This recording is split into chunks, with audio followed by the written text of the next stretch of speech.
The weight of the world could be measured in many ways. For Amelia Vance, it was measured in dollars and cents, in unpaid bills stacked on a kitchen counter, and in the steady beep of medical equipment monitoring her younger brother's fragile health. At 24, Mia carried a burden that would have crushed most people her age. Some days she felt the cracks spreading through her resolve like fractures in ice. She stood now in front of a full-length mirror in the cramped bathroom of the tiny apartment she shared with Leo, adjusting the starched black apron that felt more like a uniform of surrender than a symbol of honest work. The fabric was stiff and unforgiving, much like the circumstances that had brought her here. MIT's computer science program had been her dream, and somehow she had made it happen. A full academic scholarship had opened the door to one of the world's most prestigious universities. But scholarships, she had learned the hard way, only covered tuition. They did not cover the else. The else was everything that actually kept you alive. The else was rent for this cramped one-bedroom apartment in a neighborhood that made her check the locks twice before sleeping. The else was groceries, utilities, textbooks that cost more than most people's monthly phone bills. And most crushing of all, the else was Leo's medical care. Her 17-year-old brother had been diagnosed 2 years ago with a rare autoimmune disorder that their insurance company seemed to view as a personal inconvenience rather than a life-threatening condition. The treatments he needed cost thousands per month. Their coverage paid a fraction. The rest fell on Mia's shoulders, a weight that grew heavier with each passing week. She had tried everything: campus jobs that paid minimum wage, tutoring gigs that barely covered textbooks, freelance coding projects she squeezed between classes and study sessions. But it was never enough. The medical bills kept coming, each one a fresh reminder that her brother's life had a price tag she could not afford. That was why she was now staring at herself in a waitress uniform, preparing for her third shift at the Gilded Quill, Boston's most exclusive restaurant. The job had appeared like a lifeline when she needed it most. The pay was better than anything else she could find, and the tips, she had been told, could be extraordinary. The kind of extraordinary that might actually make a dent in the mountain of debt threatening to bury them both. But the job came with conditions.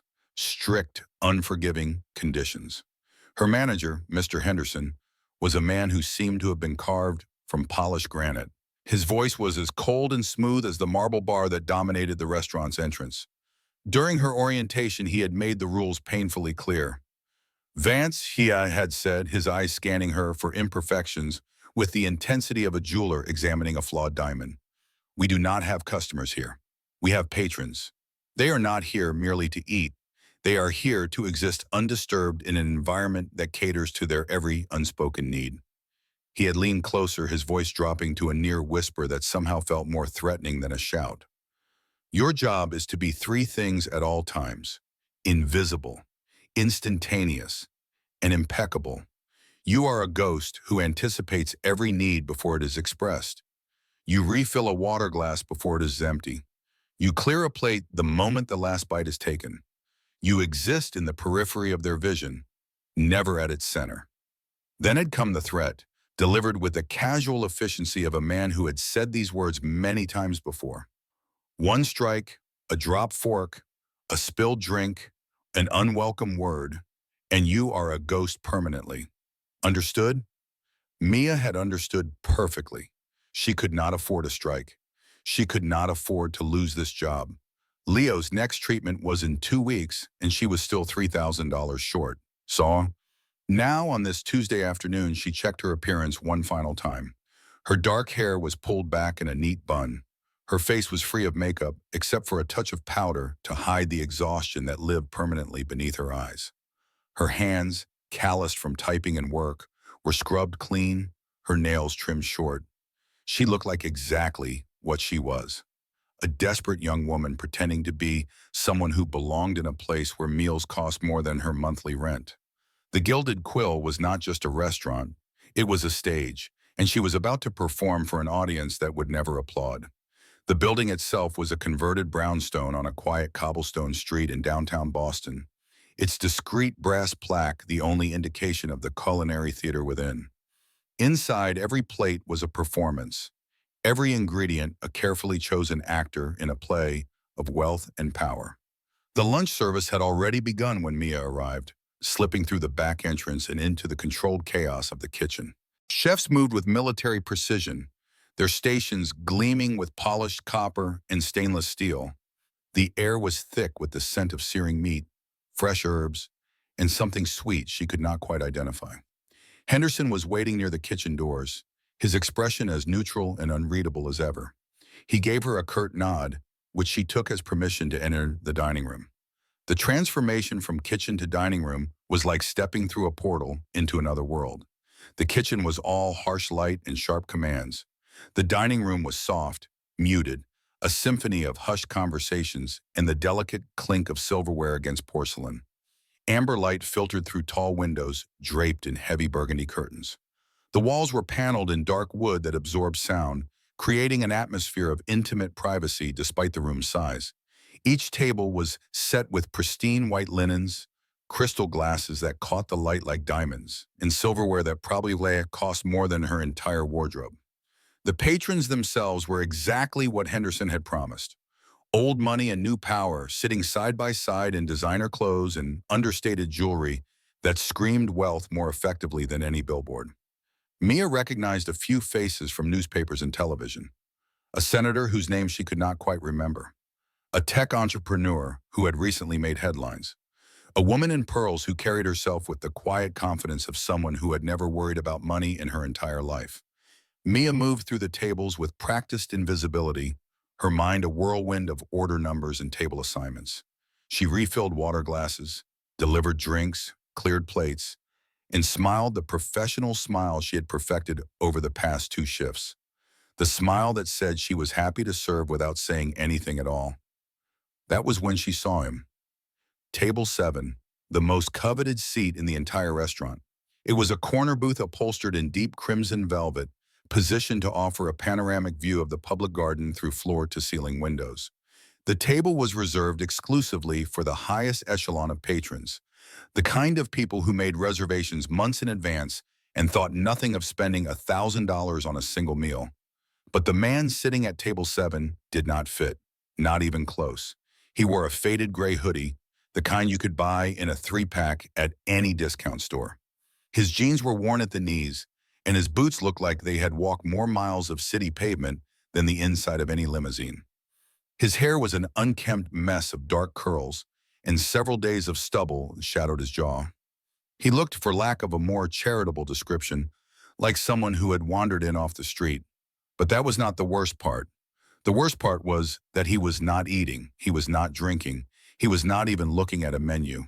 He was just sitting there, staring out the window at the golden autumn leaves in the garden, his expression lost in some private, turbulent world. Mia's stomach tightened into a knot of pure anxiety. A loiterer, a man who had somehow slipped past the maitre d' and taken up residence in the most valuable real estate in the restaurant. Henderson would have her head. She glanced toward the manager's station, but Henderson was engrossed in a phone call, his back to the dining room. It was on her. She was the one who would have to handle this. She took a deep breath, forced her professional smile back into place, and approached the table. "Good afternoon, sir," she said, her voice steady despite the panic rising in her chest. "Can I start you with some water? Perhaps a look at our wine list?" The man did not move. He did not even blink. His gaze remained fixed on the trees outside, as if she had not spoken at all. Mia felt heat creep up her neck. A few patrons at adjacent tables were beginning to notice the scene. She could feel their eyes on her, curious and slightly judgmental. She tried again, her voice a little firmer this time. "Sir, welcome to the Gilded Quill. May I get you something to drink?" Still nothing. He was completely lost in thought, his brow furrowed, his hands resting motionless on the pristine white tablecloth. He looked like a man wrestling with ghosts. A knot of ice formed in Mia's gut. Henderson's words echoed in her mind. Undisturbed, unwelcome word. But this was different. This man was a disturbance by his very presence. He was occupying the most valuable table in the restaurant and had not even acknowledged her existence.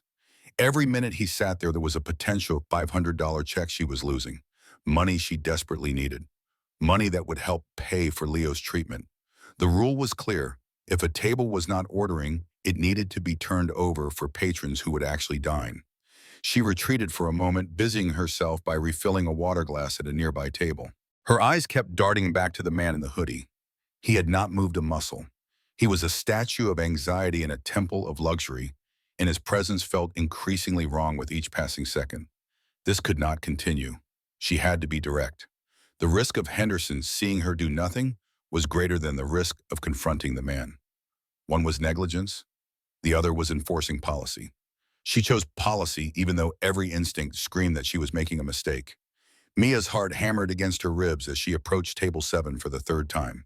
She could feel the weight of Mr. Henderson's expectations, the phantom pressure of Leo's medical bills, and the curious stares from surrounding tables.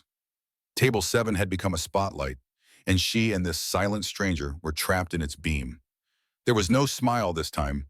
Her expression was a mask of professional resolve, but her mind was a frantic storm of worry and desperation. "Sir," she said, her voice low but sharp, cutting through the ambient murmur of the dining room. "I must insist. If you are not planning to dine with us, I will have to ask you to relinquish the table." The man's head turned slowly, as if pulled by some immense unseen weight. His eyes met hers for the first time. They were not angry or vacant. They were a striking shade of dark hazel, and they were filled with a profound, bone-deep exhaustion that threw her completely off balance. He looked at her, really looked at her, as if she were a complex equation he was trying to solve in real time. But he said nothing. He just held her gaze for a long, uncomfortable moment before turning back to the window. That was it. That dismissal broke something inside her. It felt personal now. It was not just that he was ignoring a waitress. He was ignoring her, Amelia Vance. A person fighting with every ounce of her being to keep her life from imploding. His silent indifference felt like a display of privilege she could never afford. She felt a surge of something dangerous. Not quite anger, but close. Desperation mixed with determination. This was her job, her responsibility. Protecting the sanctity of the Gilded Quill was, by extension, protecting her ability to care for her brother. "Sir, this is the third time I have approached you," she said, her voice now dangerously close to losing its professional veneer. "This table is reserved. We have a waiting list of esteemed patrons. Your presence here without ordering is a disruption." He sighed a barely audible breath and ran a hand through his messy hair. When he finally spoke, his voice was raspy, as if he had not used it in days. "I'm waiting for someone." "Who are you waiting for?" Mia pressed, sensing a potential lie. "Marcus Thorne," he mumbled, his eyes still fixed on the world outside the window. Mia almost scoffed out loud. Marcus Thorne. The name carried weight in Boston's financial and social circles. Thorne was the CEO of Thorne Consolidated, a corporate empire with fingers in everything from real estate to shipping. His picture appeared regularly in the business sections of newspapers, always impeccably dressed, always radiating power and confidence. And this man, in his worn hoodie and scuffed boots, was claiming to have a meeting with Marcus Thorne at the most exclusive table in the restaurant. It was absurd. "Mr. Thorne has a standing reservation here," Mia said, her skepticism clear in her tone.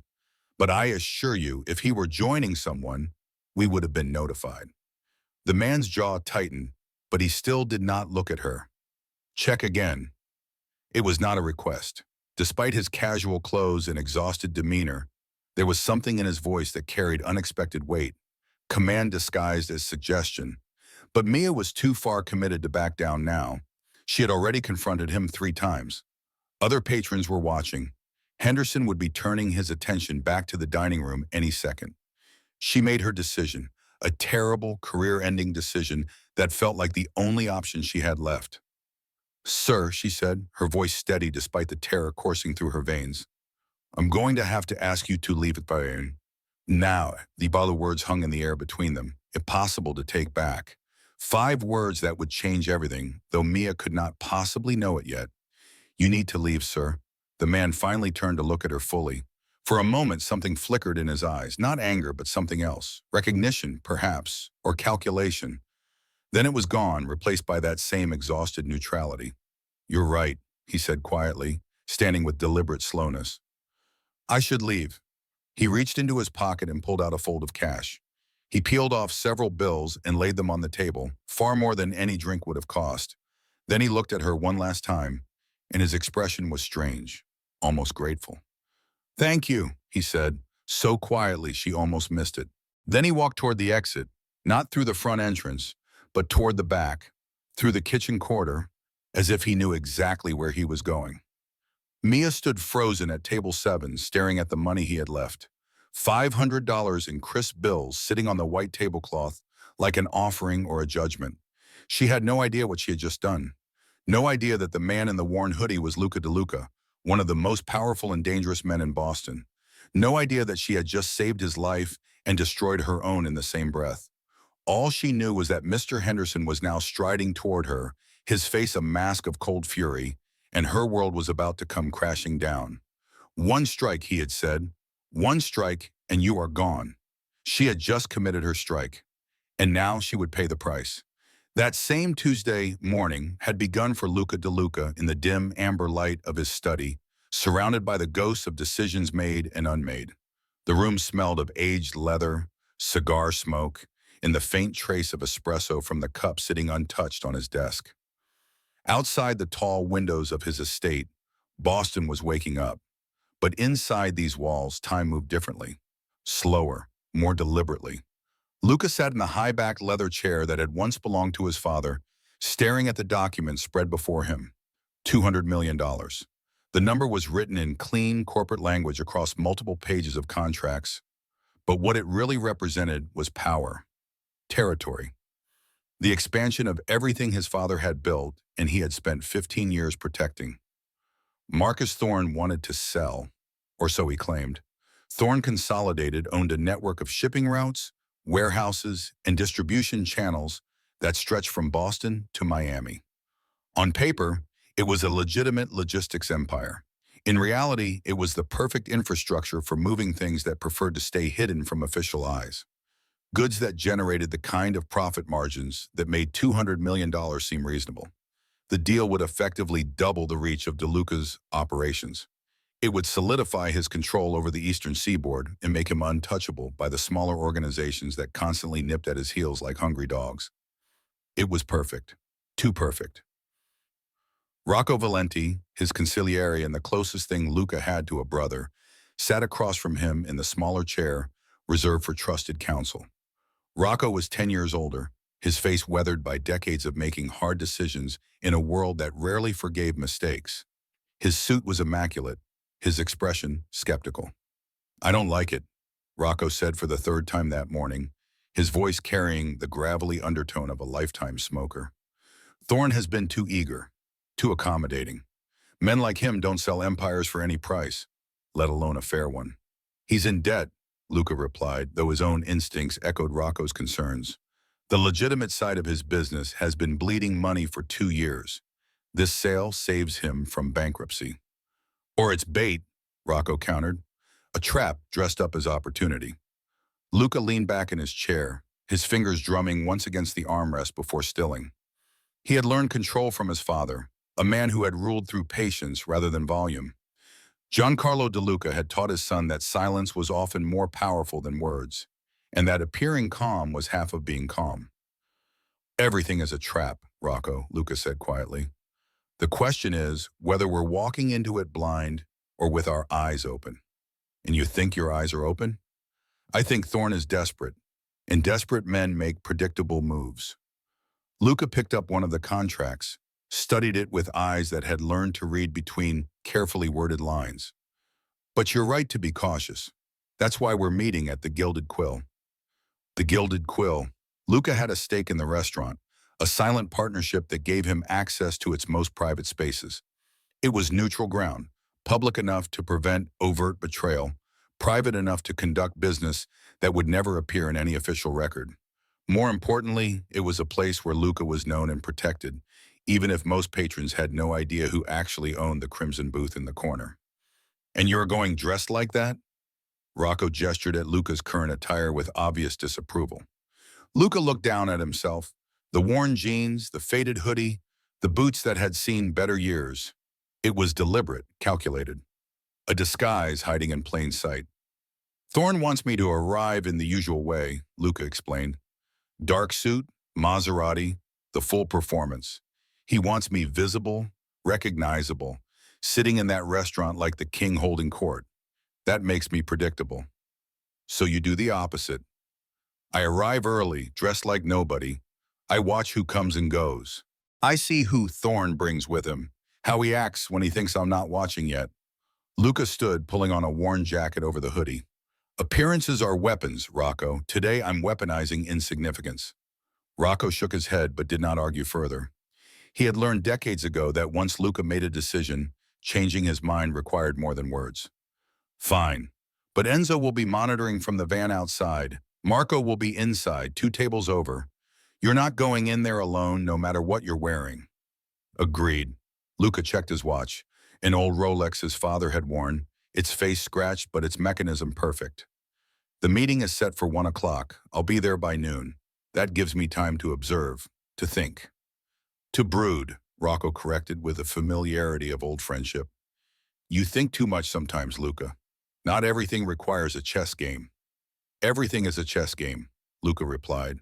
The only question is whether you're playing or being played. He left the estate in a taxi, another deliberate choice. His black Maserati would have announced his presence like a billboard. The taxi was anonymous, forgettable. The driver never looked at him twice. Boston streets were crowded with midday traffic, a river of metal and impatience flowing between buildings that held 1,000 secrets. Luca watched the city pass by his window. This place his family had called home for 3 generations.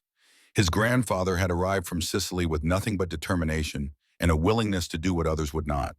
His father had transformed that foundation into an empire built on loyalty, fear, and a code of honor that most people in his world had forgotten.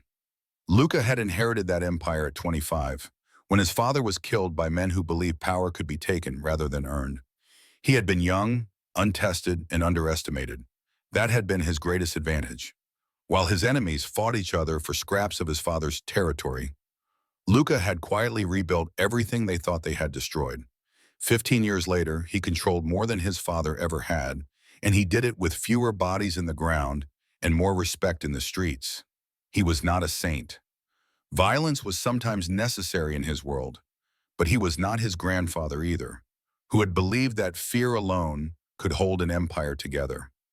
Luca believed in something his father had taught him on his deathbed. Trust is earned in drops and lost in floods. Build your power on loyalty, not terror. The men who follow you out of love are worth more than 1,000 who follow you out of fear. It was that philosophy that made him cautious about Marcus Thorne. Thorne built nothing on loyalty. He built on greed, manipulation, and the knife in the back. A partnership with such a man was not a partnership at all. It was a countdown to betrayal. The taxi dropped him a block from the Gilded Quill. Luca paid in cash, tipped well but not memorably, and walked the remaining distance on foot. The autumn air was crisp, carrying the scent of fallen leaves and the exhaust of city buses. He pulled the hood of his sweatshirt up, covering his dark hair, becoming just another face in the afternoon crowd. The Gilded Quill looked the same as it always did from the outside. Discreet, elegant, a brass plaque and nothing more. Luca entered through the front door, nodding to the maitre d', a man named Charles who knew exactly who he was but gave no indication of recognition. Table 7, Mr. Smith, Charles said, using the alias Luca kept for moments like this. It's ready for you. Luca walked through the dining room, aware of the eyes that passed over him without seeing him. He was dressed wrong for this place, and that made him invisible in the way that only the wrong can be. Wealth made you visible. Poverty made you invisible. He was using that invisibility like a cloak. Table 7 was waiting, the crimson booth as familiar as his own study. He slid into the seat and positioned himself so he could see the entrance, the kitchen doors, and most of the dining room. A tactical position disguised as a comfortable seat. He did not order, did not call for water or wine. He simply sat and watched and thought. The documents Rocco had prepared were memorized. Every clause, every term, every potential trap written in legalese that most people would miss.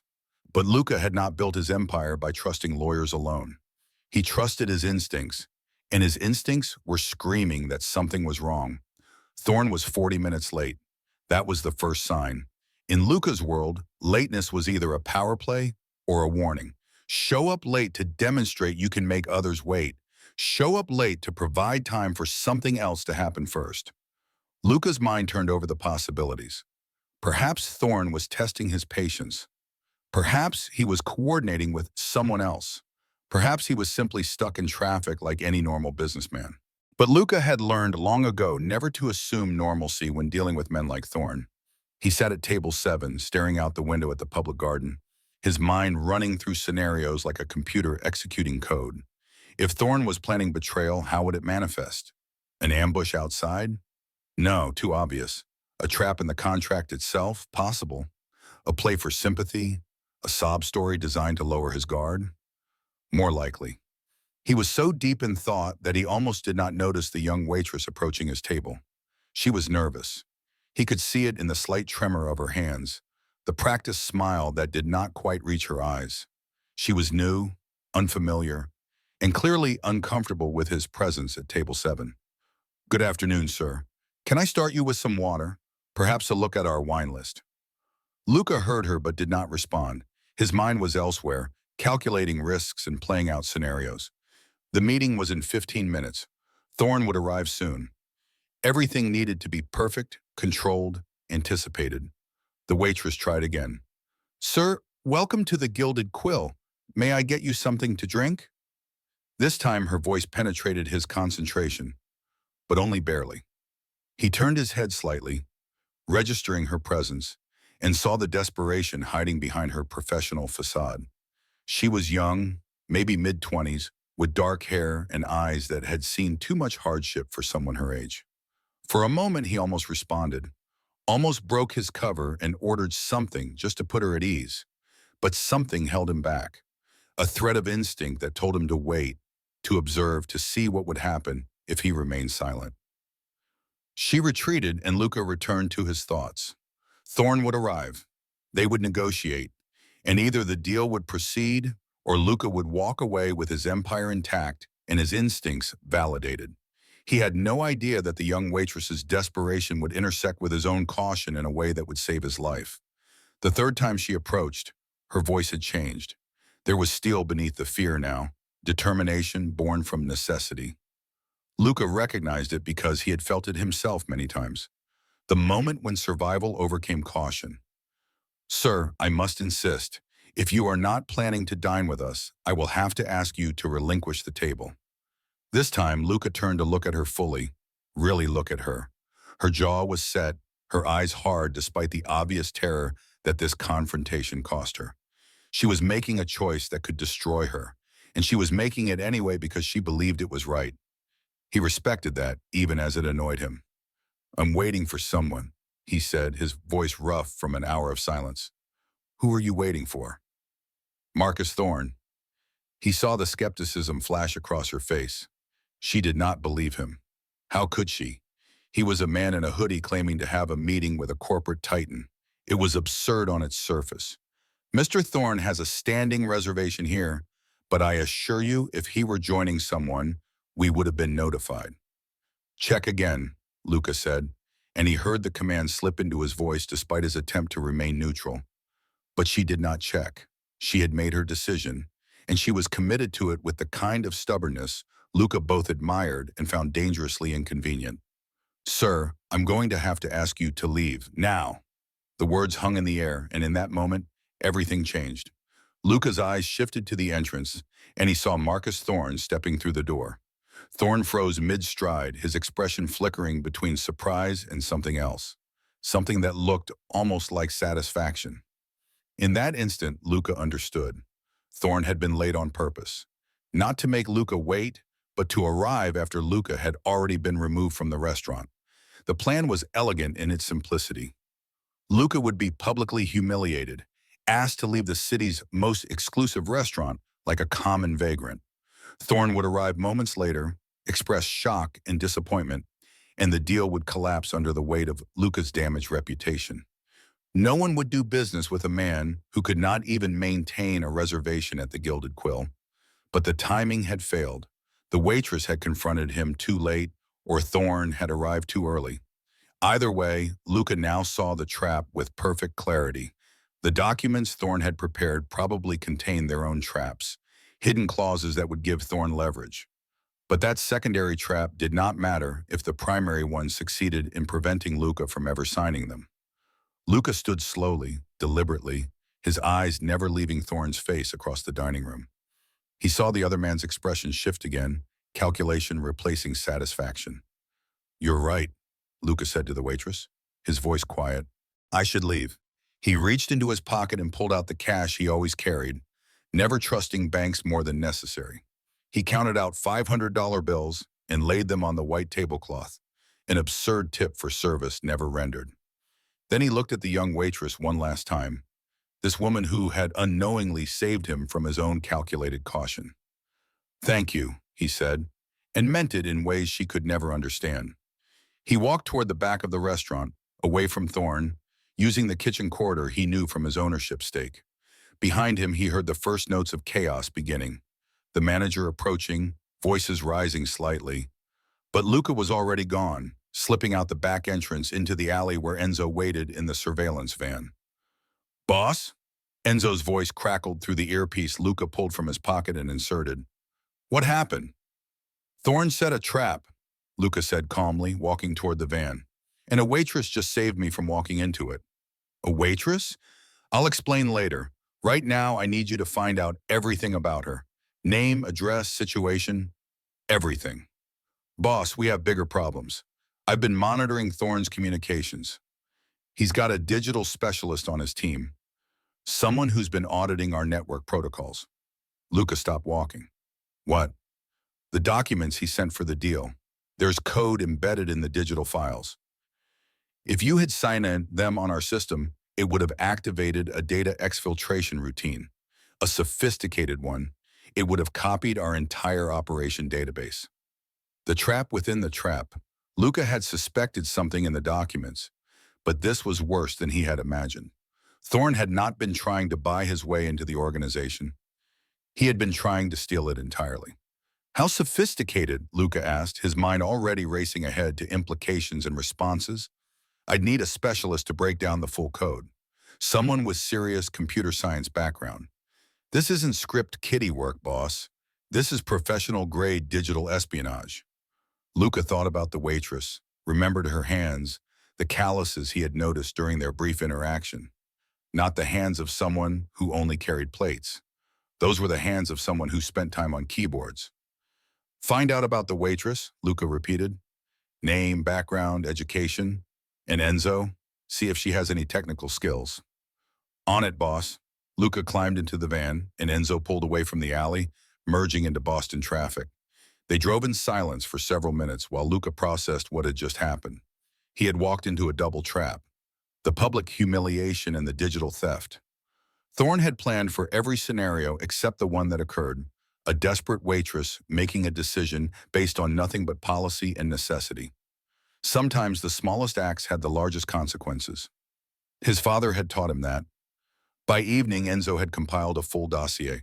Amelia Vance, age 24, MIT computer science student on academic scholarship, caring for a younger brother with medical complications, working multiple jobs, drowning in debt, fired from the Gilded Quill approximately 4 hours after she had asked Luca to leave. Luca read through the file twice, his expression neutral, his mind working through possibilities. Rocco entered the study without knocking, as was his privilege. "So, what do we do about Thorne?" "We expose him," Luca said simply, "but carefully. I need time to set the trap properly." "And the waitress?" Luca looked at the photograph Enzo had included. Amelia Vance walking out of the Gilded Quill, her face a mask of devastation, clutching her black apron like a shroud. "Send her an invitation," Luca said, "to meet me here tomorrow evening. Don't explain why, just give her the address and time." "She might not come." "She'll come," Luca said with certainty. "She has nothing left to lose, and people with nothing to lose are either the most dangerous or the most valuable. I intend to find out which she is." He stood, walked to the window overlooking his estate's grounds. In the distance, Boston glittered with a million lights, each one representing a life, a story, a series of choices that led to this moment. Amelia Vance had made a choice in that restaurant, a brave, terrifying choice that had saved his life and destroyed her own. That kind of courage was rare, and Luca De Luca did not waste rare things. He would offer her an opportunity, a chance to rebuild what she had lost. And in the process, she would help him dismantle Marcus Thorne's empire one carefully calculated move at a time. Sometimes salvation came from unexpected places. His father had taught him that too. Tomorrow, Luca would extend his hand to the young woman who had unknowingly saved him. Whether she took it would determine both their futures, but something told him she would. People who kicked dangerous men out of restaurants despite the cost were not people who ran from opportunities, however strange they appeared. And Amelia Vance, he suspected, was braver than she knew. The walk home from the Gilded Quill felt like a death march. Mia's legs moved automatically, carrying her through Boston's streets while her mind remained trapped in that moment when Mr. Henderson had spoken the words that ended everything. "You're terminated, effective immediately. Collect your personal items and leave through the back entrance." He had not raised his voice, had not shown anger or disappointment. His tone had been as cold and efficient as a surgeon removing a diseased organ. She was a problem, and he had solved her with the same casual indifference he might have shown in discarding a wilted flower arrangement. The worst part was not the firing itself, though that was devastating enough. The worst part was that she had been right to confront the man at table 7. The rules had been clear. No ordering meant no table. She had followed policy exactly as Henderson had trained her to do. But apparently rules changed depending on who was sitting at the table. After she left, Henderson had explained in clipped, furious tones that the man she had ejected was a valued patron, someone with connections, someone who should have been left undisturbed regardless of whether he ordered or not. The unspoken implication was clear. Mia should have known better, should have sensed that this particular man, despite his shabby clothes and silence, was different from the homeless wanderers she was supposed to remove. How was she supposed to know? She wanted to scream the question, but her voice had abandoned her somewhere around the moment Henderson pulled the apron from her hands, like he was stripping a soldier of rank. Now, 3 hours later, she sat on the threadbare couch in her tiny apartment, staring at her phone screen and the number that glowed there like an accusation. Leo's hospital. They had called twice while she walked home. She had not answered because she knew what they wanted, and she no longer had any way to give it to them.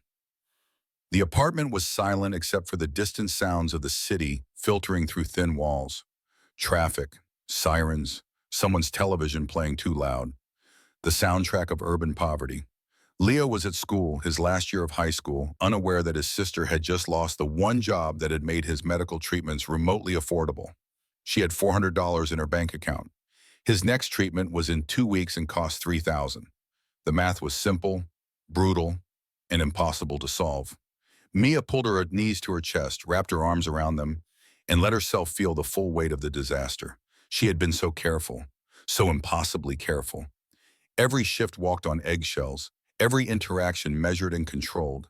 And still, it had not been enough. A single mistake, 5 words, "You need to leave, sir." That was all it took to destroy everything she had been building. Her phone buzzed. Another call from the hospital. This time she answered, if only to stop the persistent ringing. "Ms. Vance?" The voice belonged to Carol, the billing coordinator, who had called Mia at least a dozen times over the past 6 months. "I'm calling about Leo's account. We have his next treatment scheduled for the 14th, but there's a substantial outstanding balance." "I know," Mia said, her voice hollow. "I'm working on it. I understand this is difficult, but without payment arrangements, we may have to postpone his treatment. His doctor has been very generous with the payment schedule, but there are limits to what we can do." Postpone. The word was a knife. Leo's treatments could not be postponed without serious risk. The autoimmune disorder was unpredictable. Miss a treatment, and his body could spiral into a crisis that would cost 10 times as much to manage and might cause permanent damage.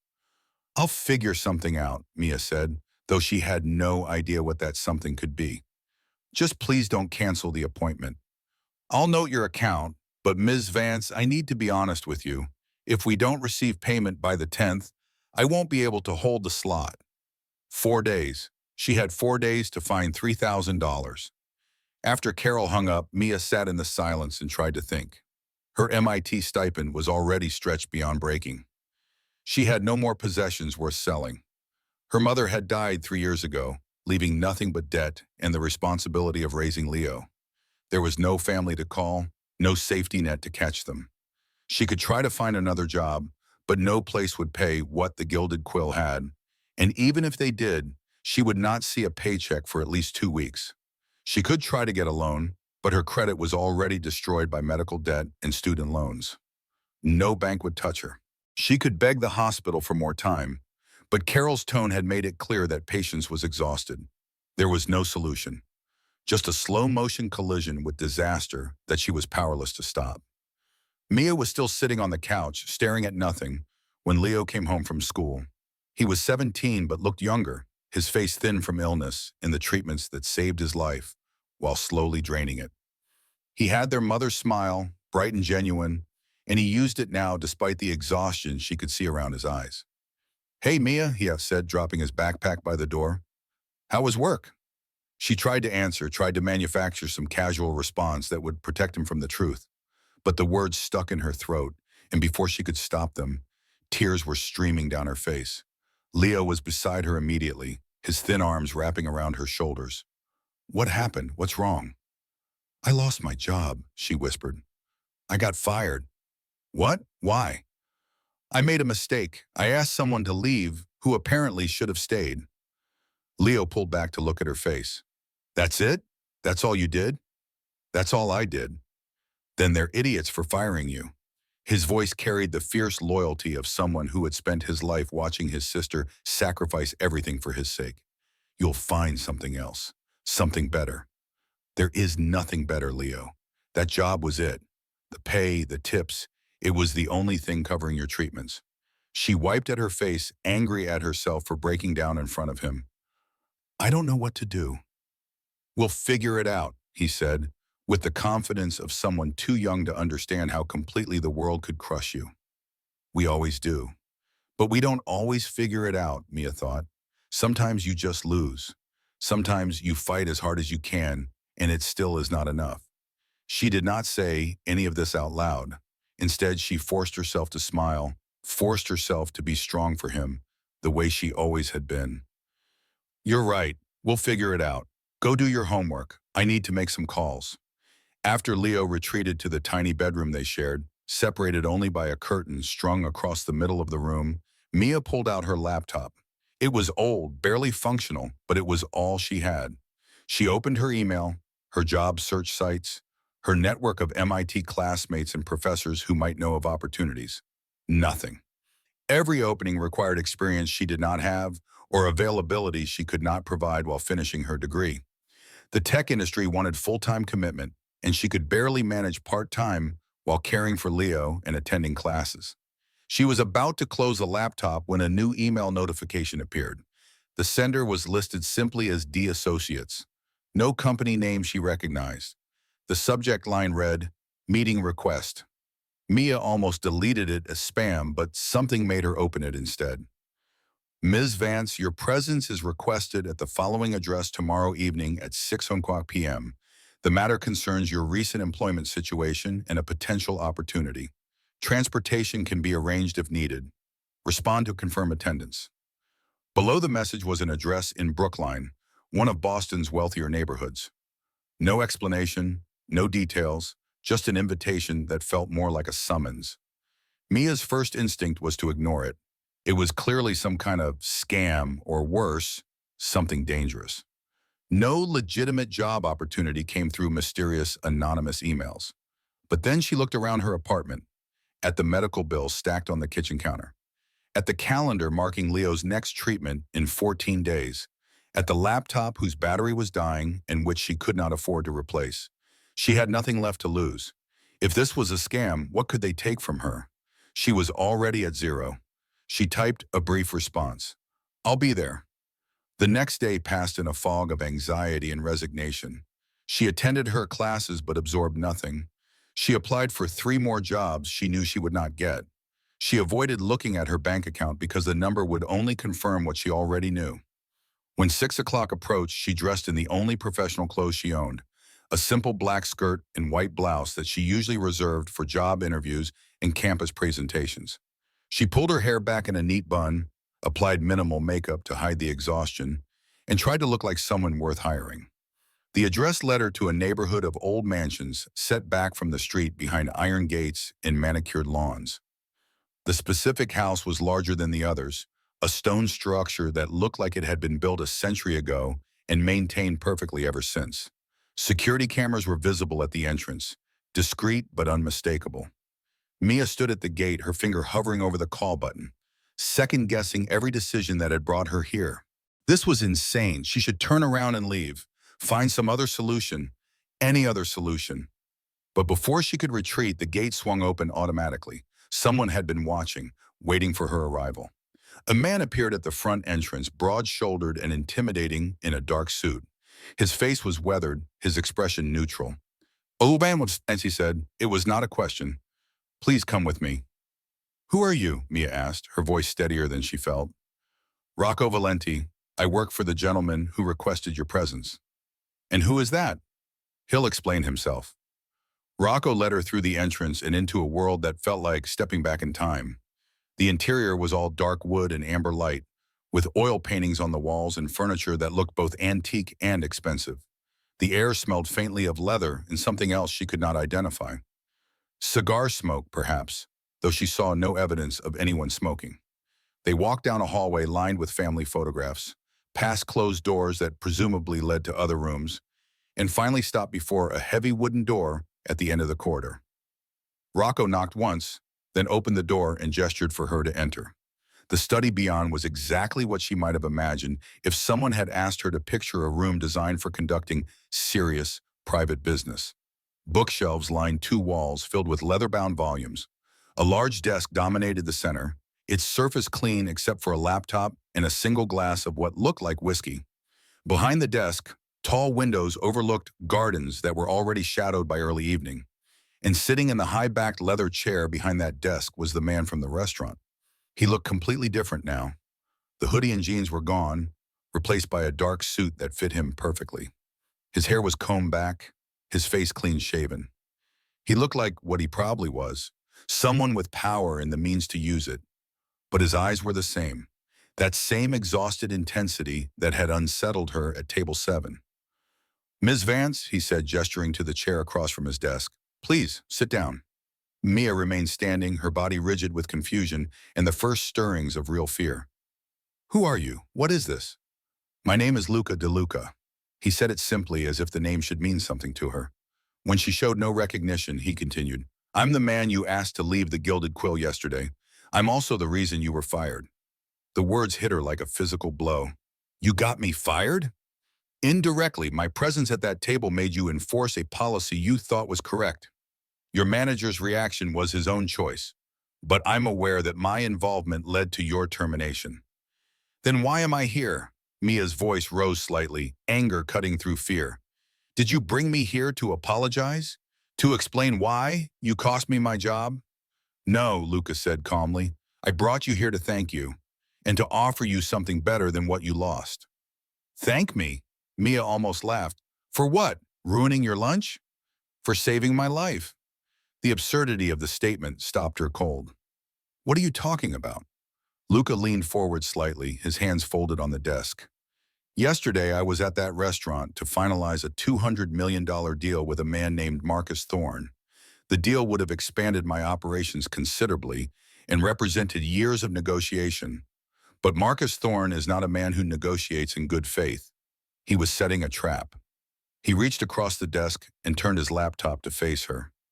On the screen was a photograph of a well-dressed man in his 50s, silver hair, and a smile that looked practiced. "Thorne intended for me to be humiliated at the restaurant," Luca continued. "He arrived late deliberately, hoping I would have already been removed by the time he appeared. Public embarrassment, a damaged reputation. The deal would collapse, and I would lose face with my associates." Mia stared at the screen, trying to process what she was hearing. "So I accidentally helped his plan by asking you to leave." "No," Luca corrected. "You accidentally ruined his plan. He needed me gone before he arrived. You confronted me at precisely the wrong moment for him and the right moment for me. I saw him enter as you were asking me to leave. I understood the trap immediately and was able to avoid it. But you still left, because staying would have meant walking into a secondary trap. Luca tapped a few keys on the laptop and pulled up what looked like code, dense lines of text Mia recognized from her computer science courses. The documents Thorne had prepared contained embedded software. If I had signed them on my system, it would have activated a data exfiltration routine, a sophisticated piece of industrial espionage. Mia leaned forward despite herself, her academic interest overriding her confusion and fear. She scanned the code quickly, her mind automatically parsing the structure. "This is elegant," she said before she could stop herself. "It's disguised as metadata validation, but the actual function is pure data theft."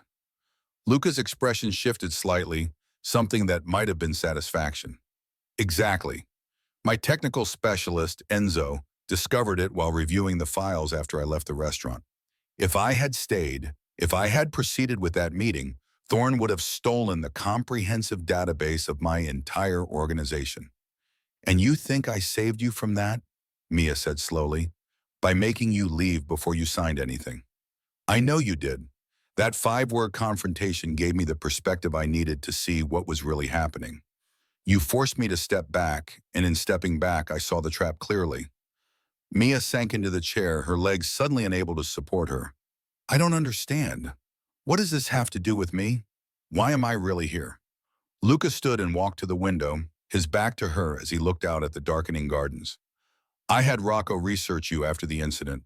Amelia Vance, 24 years old, final year computer science student at MIT, on full academic scholarship, caring for a younger brother with a rare autoimmune disorder, working 3 jobs to cover medical expenses your insurance barely touches, drowning in debt but maintaining a 4.0 GPA because you're brilliant and stubborn in equal measure." The invasion of privacy should have angered her, but Mia was too exhausted to feel much of anything. "You investigated me. I needed to know who had inadvertently saved me and what drove you to make that choice. What I found was someone who did the right thing despite the personal cost. Someone with technical skills I need and an ethical compass that apparently functions even under extreme pressure." He turned back to face her. "I'm offering you a job, Ms. Vance, not as a waitress, as an analyst. Someone who can review operations, identify hidden threats, and audit the kind of sophisticated code Thorne tried to use against me." "You want me to work for you," Mia said flatly. "A man whose operations need reviewing and whose enemies plant malicious code in business documents." "Yes. What exactly do you do, Mr. DeLuca? And don't tell me you're a businessman. Businessmen don't have enemies who plant digital traps. They don't live in houses with this much security. They don't speak like you speak." Luca returned to his chair and met her eyes directly. "I run an organization that operates in spaces the law doesn't adequately cover. I provide services that people need but can't get through official channels. I maintain order in places where official order has failed. Some would call me a criminal. Others would call me a necessary evil. I call myself a pragmatist." "You're a crime boss," Mia said, and saying it out loud made the entire situation feel impossibly surreal. "I'm a man who inherited his father's organization and has spent 15 years trying to run it with more honor and less violence than it had before me. But yes, if you need a label, crime boss works." Mia should have stood up and left, should have run from this house and this man and this impossible offer. But she thought about Leo's upcoming treatment, about the $3,000 she did not have, about the hospital billing coordinator's voice explaining that without payment, there would be no appointment. "What would this job actually entail?" she heard herself ask. "Reviewing deals before I finalize them, auditing documents and code for hidden traps like thorns, using your analytical skills to identify threats and vulnerabilities, providing a different perspective, one rooted in ethics and technical expertise rather than instinct and experience. And the pay? $150,000 per year. Your brother's medical expenses covered in full for as long as he needs care. Your MIT tuition paid until you graduate. Flexible hours so you can finish your degree. A signing bonus of $50,000 to cover your immediate debts." The numbers were impossible. They were salvation wrapped in darkness. Everything she needed, offered by a man who represented everything she should avoid. Why me, Mia? Mia asked. You could hire any number of analysts with more experience. Because you kicked me out of a restaurant when you thought I was a vagrant, Luca said simply. Because you enforced what you believed was right despite the cost to yourself. I don't need another person who tells me what I want to hear. I need someone with the courage to tell me what I need to hear. Someone who will see the traps I miss because they aren't looking at the world through the same lens I am. Mia looked down at her hands, at the calluses from typing and the tremor that had become constant over the past months. She thought about integrity and desperation and the impossible line between the two.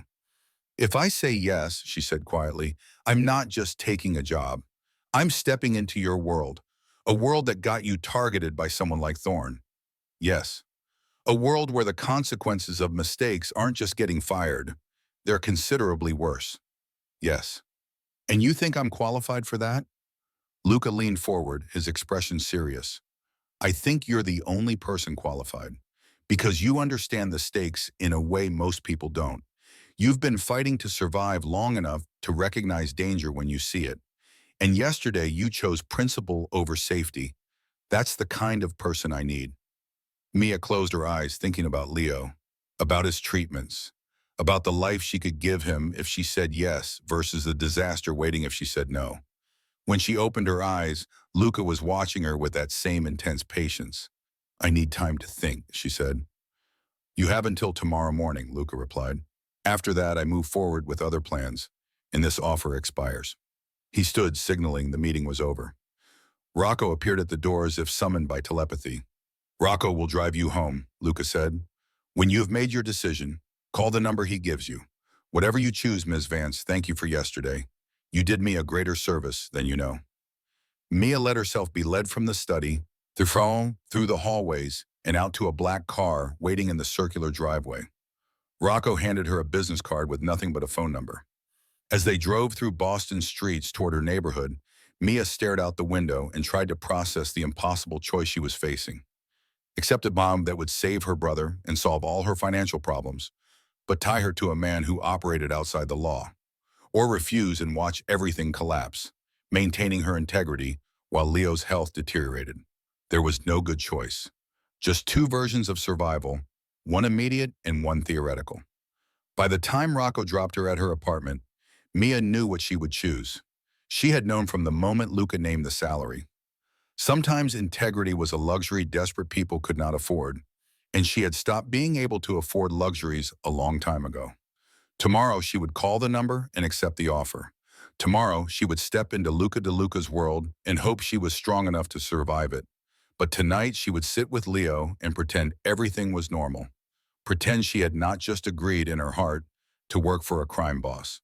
Pretend that 5 words spoken in desperation had not just changed the entire trajectory of her life. You need to leave, sir. 5 words, and everything that came after. Mia called the number at 8 o'clock the next morning before she could change her mind. A voice she did not recognize answered on the first ring. Yes? This is Amelia Vance. I'm calling about the offer. One moment. The line went silent for exactly 15 seconds. Then Luca's voice came through, calm and unsurprised. Ms. Vance, I take it you've made your decision. I accept, Mia said. The words felt like stepping off a cliff. But I have conditions. I'm listening. First, my brother never knows the full details of what you do. As far as he's concerned, you're a businessman with import-export operations. Nothing more. Agreed. Second, I maintain my MIT enrollment until I graduate. My class schedule takes priority over work responsibilities. Already accounted for in the offer. Third, if I ever discover you're involved in something I cannot ethically support, drugs, human trafficking, anything like that, I walk away. No questions, no retribution. There was a pause. I don't deal in drugs or human trafficking, Mrs. Vance.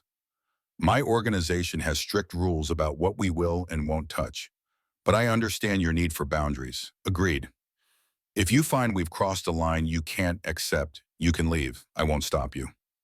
Mia exhaled slowly. Then I accept your offer. Good. Rocco will pick you up at 10 o'clock. We have work to do. The call ended before she could respond. Mia stared at her phone, feeling like she had just signed a contract with the devil and wondering if the devil was actually as bad as the alternative. When Rocco arrived precisely at 10 in the same black car from the night before, Mia was waiting with her laptop and a notebook. If she was going to do this, she would do it properly, professionally. She would be exactly what Luca had hired her to be, someone with the skills to identify threats and the courage to voice them. The drive to the estate took 20 minutes. This time in daylight, Mia could better appreciate the property's scale. The mansion sat on at least 5 acres, surrounded by walls and gates that spoke of serious security concerns. Gardens stretched in every direction, immaculately maintained but somehow austere. This was not a home designed for comfort. It was a fortress disguised as elegance. Rocco led her directly to the study where she had met Luca the night before. In daylight, the room felt slightly less intimidating, but no less serious. Luca was already there, sitting behind his desk with a laptop open and a man she did not recognize sitting in the chair she had occupied yesterday. The stranger was younger than Luca, maybe mid-30s, with the lean build and quick movements of someone who spent more time behind computers than in gyms. He wore jeans and a t-shirt with a tech company logo, looking distinctly out of place in the formal setting. "Ms. Vance," Luca said, gesturing to an empty chair. "This is Enzo Martinelli, my technical specialist. He's the one who identified Thorne's malicious code." Enzo stood and offered his hand. His grip was firm, his expression assessing. "Computer science at MIT, he said. "Impressive. What's your focus?" "Predictive analytics and ethical AI development," Mia replied, settling into the chair. "Interesting combination. Most people focus on capability, not morality." "Most people should," Mia said. "Technology without ethics is just a faster way to cause harm." Enzo's expression shifted to something like respect. "I think we're going to get along fine." Luca cleared his throat, drawing their attention. "Now that introductions are complete, let's discuss why you're here, Miss Vance. Enzo, walk her through what you found." Enzo pulled out his own laptop and angled it so Mia could see the screen. "Okay, so here's the situation. Thorne's deal documents were sent as encrypted PDFs with embedded verification scripts, standard practice for high-value contracts. The encryption ensures the document can't be altered. The verification scripts check digital signatures." He pulled up a file and began scrolling through code that looked legitimate at first glance. "Except," Enzo continued, "buried inside the verification routine is a secondary function disguised as a timestamp validator. It's actually a steganographic data exfiltration protocol." Mia leaned forward, her academic interest immediately engaged. Steganography, hiding data inside other data. Exactly. Most security systems look for data being transmitted. They scan for large file transfers, unusual network activity. But this script would have fragmented the stolen data and hidden it inside normal system processes. Port 44 traffic, which is typically used for low-priority time sync operations. "No one would notice," Mia said, understanding dawning. "It would look like routine background noise." "And that's what makes it brilliant," Enzo said with grudging admiration. "This isn't amateur work. Whoever wrote this understood not just code, but security architecture. They knew how to make malicious activity invisible by making it boring." Luca interjected. "If I had signed those documents on my system, Thorne would have copied our entire operational database. Names, locations, financial records, everything." Mia felt a chill. "How comprehensive is that database?" "Comprehensive enough to destroy everything my family built over 3 generations," Luca said flatly. "Enough to get dozens of people killed or arrested, enough to hand control of Boston's entire underground economy to Marcus Thorne." The weight of what she had unknowingly prevented hit Mia fully for the first time. She had not just saved Luca from embarrassment, she had saved him from complete annihilation. "But he didn't succeed," Mia said slowly, "because I made you leave before you signed anything. Because you gave me perspective at exactly the right moment," Luca corrected. "And now I need you to help me understand how to prevent this from happening again. More importantly, I need you to help me turn this situation to our advantage." "What do you mean?" Luca stood and walked to the window, his back to them as he spoke. Thorne thinks his plan failed because I got suspicious. He doesn't know about you. He doesn't know I discovered the malicious code. He thinks I simply walked away from the deal because of the restaurant incident. So he'll try again, Mia said, following the logic. He's already trying, Luca confirmed. Rocco has intelligence that Thorne is reaching out to other organizations, trying to form alliances against me. He's telling them I'm unreliable, unstable, that the restaurant incident proves I'm losing control. Which gives you an opportunity, Mia said, her analytical mind already working through possibilities. If he thinks you don't know about the code, you can use that ignorance. Exactly. Luca turned back to face her. But I need your expertise to do it properly. I need you to understand his attack well enough to build a defense. Better yet, a counterattack. Enzo pulled up another screen. I've been reverse engineering his code. It's sophisticated, but it has a signature.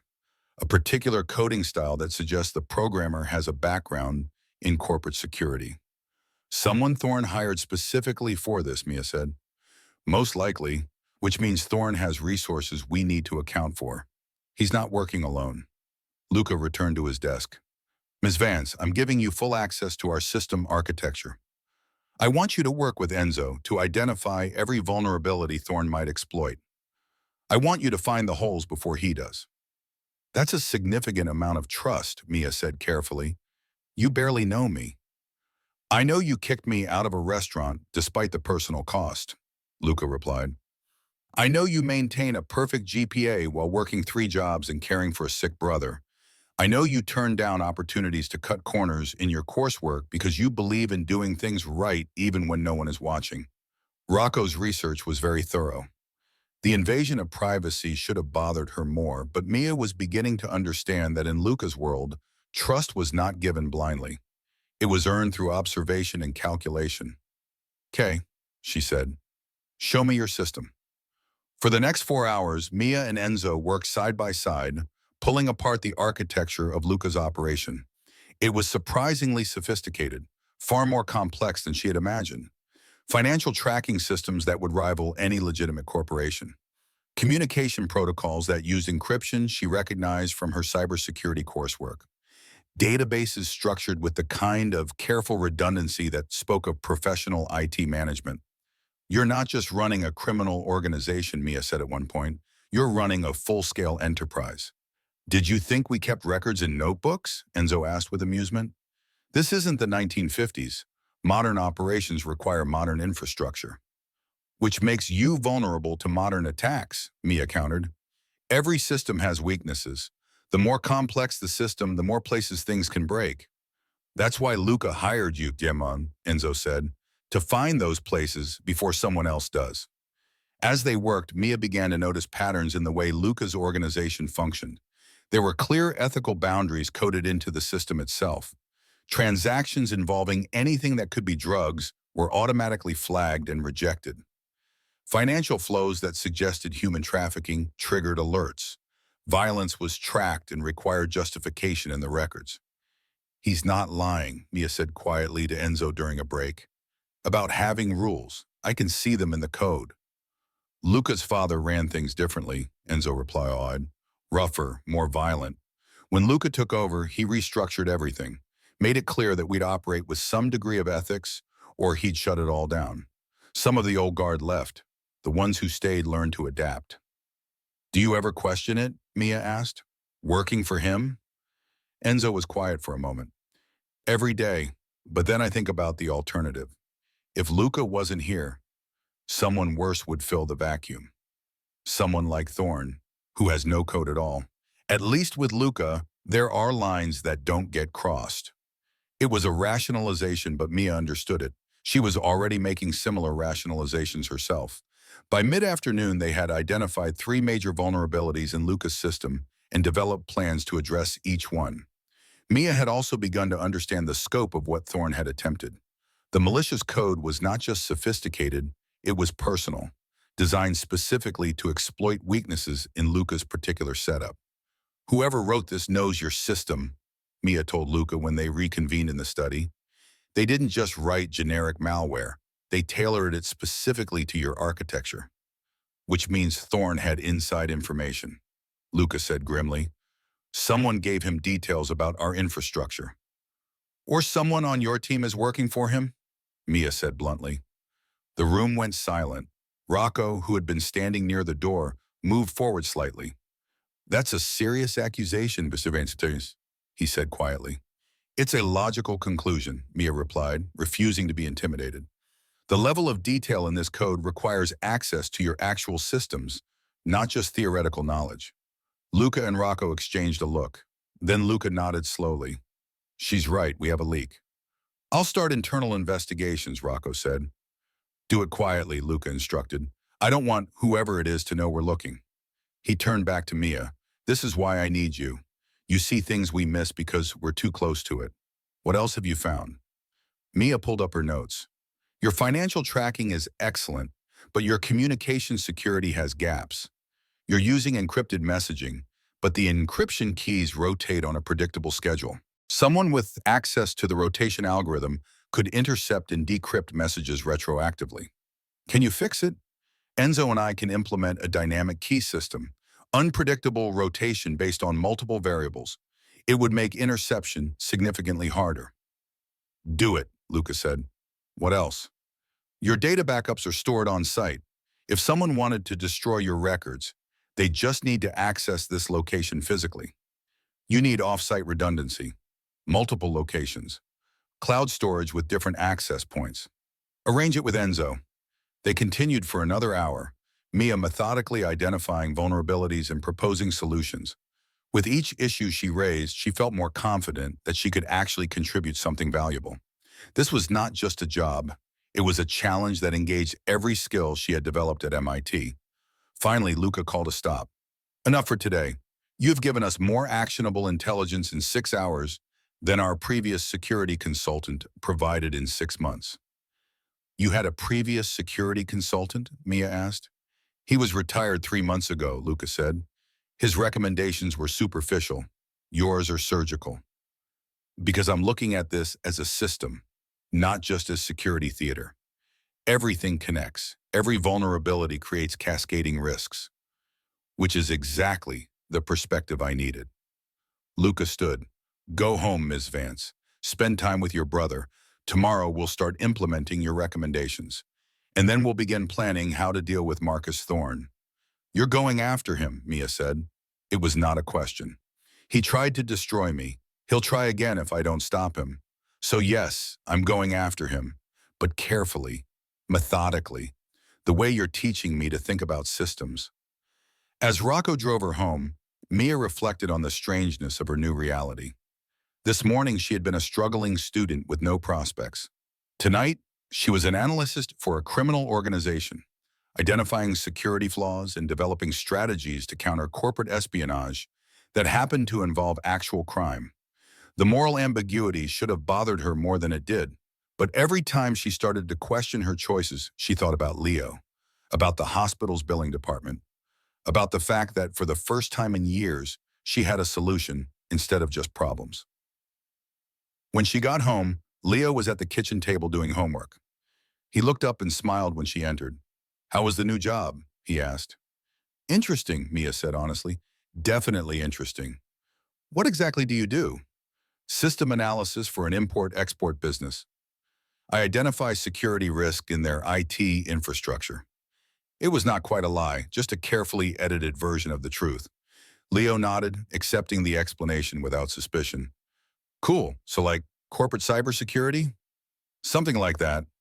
Her phone buzzed, a text from an unknown number. It took her a moment to realize it was from Luca's phone. Your brother's next treatment has been scheduled and paid in full.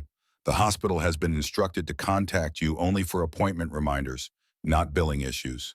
Sleep well, Ms. Vance. Tomorrow we have real work to do.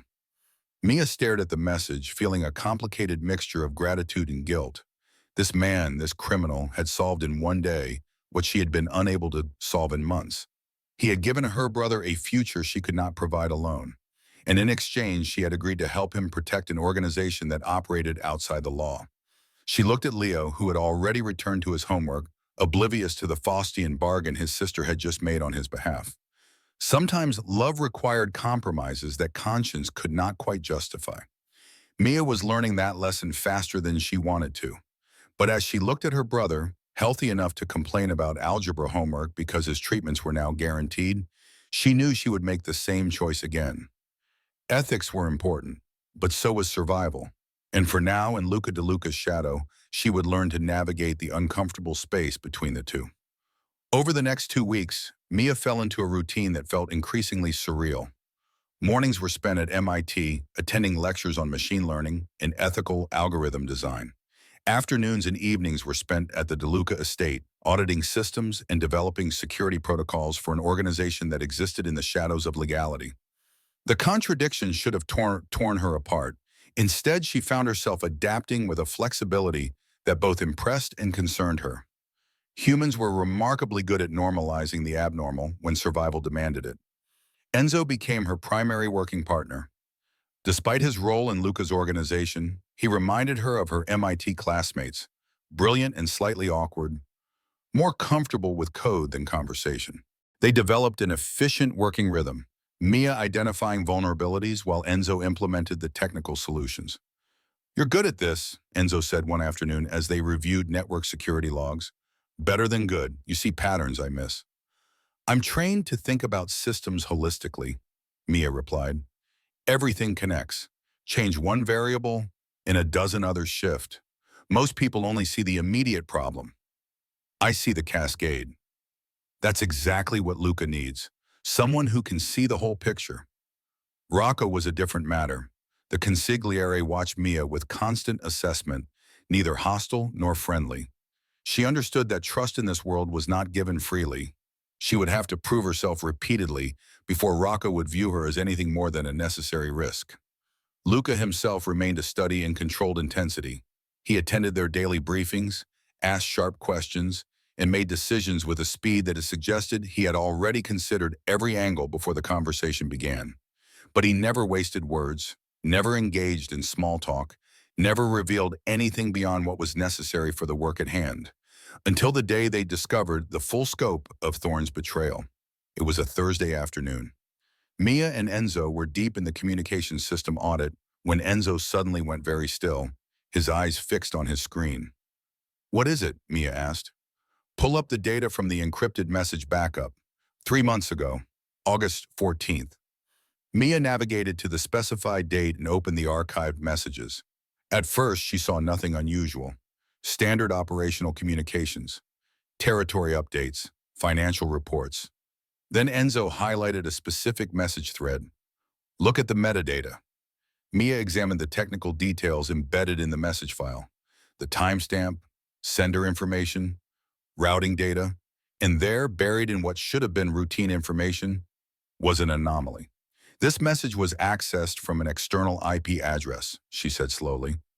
"After it was sent, someone outside your network read this. Now look at the pattern. Every major operational update for the past 3 months has this same anomaly. Same external IP accessing our supposedly secure messages." Mia felt a chill. "Someone's been reading your mail." "Not just someone. Look at the IP geolocation." She pulled up the tracking information. The IP address resolved to a server farm in Virginia. The registered owner was a subsidiary of Thorne Consolidated. "He's been inside your system for 3 months, Mia said, the implications overwhelming. The malicious code in the deal documents wasn't the first attack. It was the final step. He was already stealing your data. The code was meant to get everything at once." They found Luca in his study, reviewing financial reports. Rocco stood near the window, engaged in a low conversation on his phone. Both men looked up when Mia and Enzo entered with urgent expressions. "We have a problem," Enzo said without preamble. "Thorne's been inside our communication system since August." Luca's expression didn't change, but something in the air shifted. The temperature seemed to drop. "Show me." They spent the next hour documenting the breach, every message that had been compromised, every piece of intelligence Thorne had stolen. The list was devastating. Territory agreements, financial arrangements, names of associates and their roles, warehouse locations, shipping schedules. "He knows everything," Rocco said, his voice flat with controlled rage. "Every move we've made for 3 months." "Not everything," Mia corrected. He knows what was communicated through this system. But Luca doesn't put everything in writing. Do you? She looked at Luca directly. No, Luca confirmed. The most sensitive information stays verbal. Face-to-face meetings only. Then he has a map, but not the whole territory, Mia said. He knows enough to be dangerous, but not enough to destroy you completely. How did he get in? Luca asked. Enzo pulled up the access logs. The breach originated from inside. Someone with legitimate system access opened a back door. I can track it to a specific user account. He typed several commands and a name appeared on the screen. Carlo Benedetti. The name hung in the air like a death sentence. Rocco swore softly in Italian. Luca's expression remained neutral, but his hands clenched briefly before relaxing. Carlo has been with us for 8 years, Rocco said. He's family. His uncle served my father. Family can be bought, Luca said quietly. Everyone has a price. The question is whether Thorne paid it or found something else to leverage. I'll bring him in, Rocco said, already moving toward the door. No, Luca stopped him. Not yet. If we grab Carlo now, Thorne knows we've discovered the breach. We lose the advantage of his ignorance. So we leave a traitor in place? Rocco's voice was sharp with restrained fury. We use him, Mia interjected. Both men turned to look at her. If Thorne's been reading your messages for 3 months, he trusts the intelligence he's getting. He believes he knows your vulnerabilities. So we feed him false information through Carlo. Make him think he's still ahead while we actually control what he sees. Luca studied her for a long moment. You want to turn our compromise into a weapon. I want to give Thorne exactly what he expects to see while hiding what we're actually doing. Let him think he's winning while we build the real trap. That's dangerous, Rocco said. If we miscalculate, if Thorne suspects the information that is false, he'll know we're onto him. He won't suspect if we're smart about it, Mia argued. We mix truth with fiction. Real information that he can verify to maintain credibility, alongside false intelligence that will make him overconfident. We make him believe he's so far ahead that he gets careless. Enzo nodded slowly. It could work, but we'd need to be very careful about what we feed through the compromised channel. One mistake, one detail that doesn't match reality, and the whole thing collapses. Luca walked to his desk and sat down, his fingers steepled as he considered the proposal. The room fell silent except for the distant sounds of the estate, a clock ticking somewhere, wind against the windows. We would need to know what Thorne's ultimate goal is, Luca said finally. What's his endgame? He's been collecting intelligence for 3 months. He tried to steal our complete database. What's he building toward? Takeover, Rocco said immediately. He wants to replace you, take control of your territory and operations. But how, then? Mia pressed. He can't just kill you and step into your position. Your organization is built on loyalty and relationships. Thorne has neither. So how does he plan to actually achieve control? He needs to discredit me first, Luca said, working through the logic. Make my associates question my leadership, then offer himself as the alternative. He's been spreading rumors already, using the restaurant incident as evidence of instability. But rumors aren't enough, Mia continued. He needs something bigger, something that proves your reliability. Enzo pulled up a document on his laptop. I've been tracking Thorne's movements through various sources. 3 days ago, he had a meeting with representatives from 2 other organizations, the Castellano family and the Irish syndicate run by Sean O'Brien, both of whom have been pushing for more territory in Boston, Rocco added. They're not enemies, but they're not allies either. They respect the current boundaries because they respect Luca's strength. So if that strength appears compromised, Mia said, they might see an opportunity to renegotiate those boundaries, with Thorne's help. A coordinated move, Luca said softly. Thorne provides them with intelligence about my operations, my vulnerabilities, my weak points. In exchange, they support his takeover bid. He gets Boston, they get expanded territory. Everyone wins except me. Except it's all based on the intelligence he's stealing from your system, Mia pointed out. Intelligence we now control. We can manipulate what he knows, which means we can manipulate his entire strategy. Luca stood and began pacing, a sign that his mind was working through scenarios at high speed. We would need to feed him information that makes me look vulnerable, but not so vulnerable that he acts before we're ready. We need him confident, but patient. We stage a crisis, Mia suggested. Something big enough that it shows stress in your operations, but not so catastrophic that it triggers immediate action. A problem that looks like it's weakening you, but is actually bait for a trap. What kind of crisis? Rocco asked skeptically. Mia thought for a moment, her mind sorting through possibilities. A financial one. Something that would make it look like you're having cash flow problems. Delayed payments, missed shipments, associates getting restless about money. Thorne's entire background is finance. He'll see financial vulnerability as the perfect opening. But our finances are strong, Rocco objected. They are, Mia agreed. But Carlo doesn't know that if we don't communicate it through the compromised system, we have him send messages that suggest trouble. Vendors complaining about late payments. Associates questioning distributions. Make it look like the organization is stressed. Enzo was nodding along. We could even stage a few visible failures. Shipments that go wrong, deals that fall through. Nothing that actually costs us much, but enough to create the appearance of things falling apart. And while Thorne is focused on that false vulnerability, Luca said, picking up the thread, we're actually identifying his allies, his resources, his plans.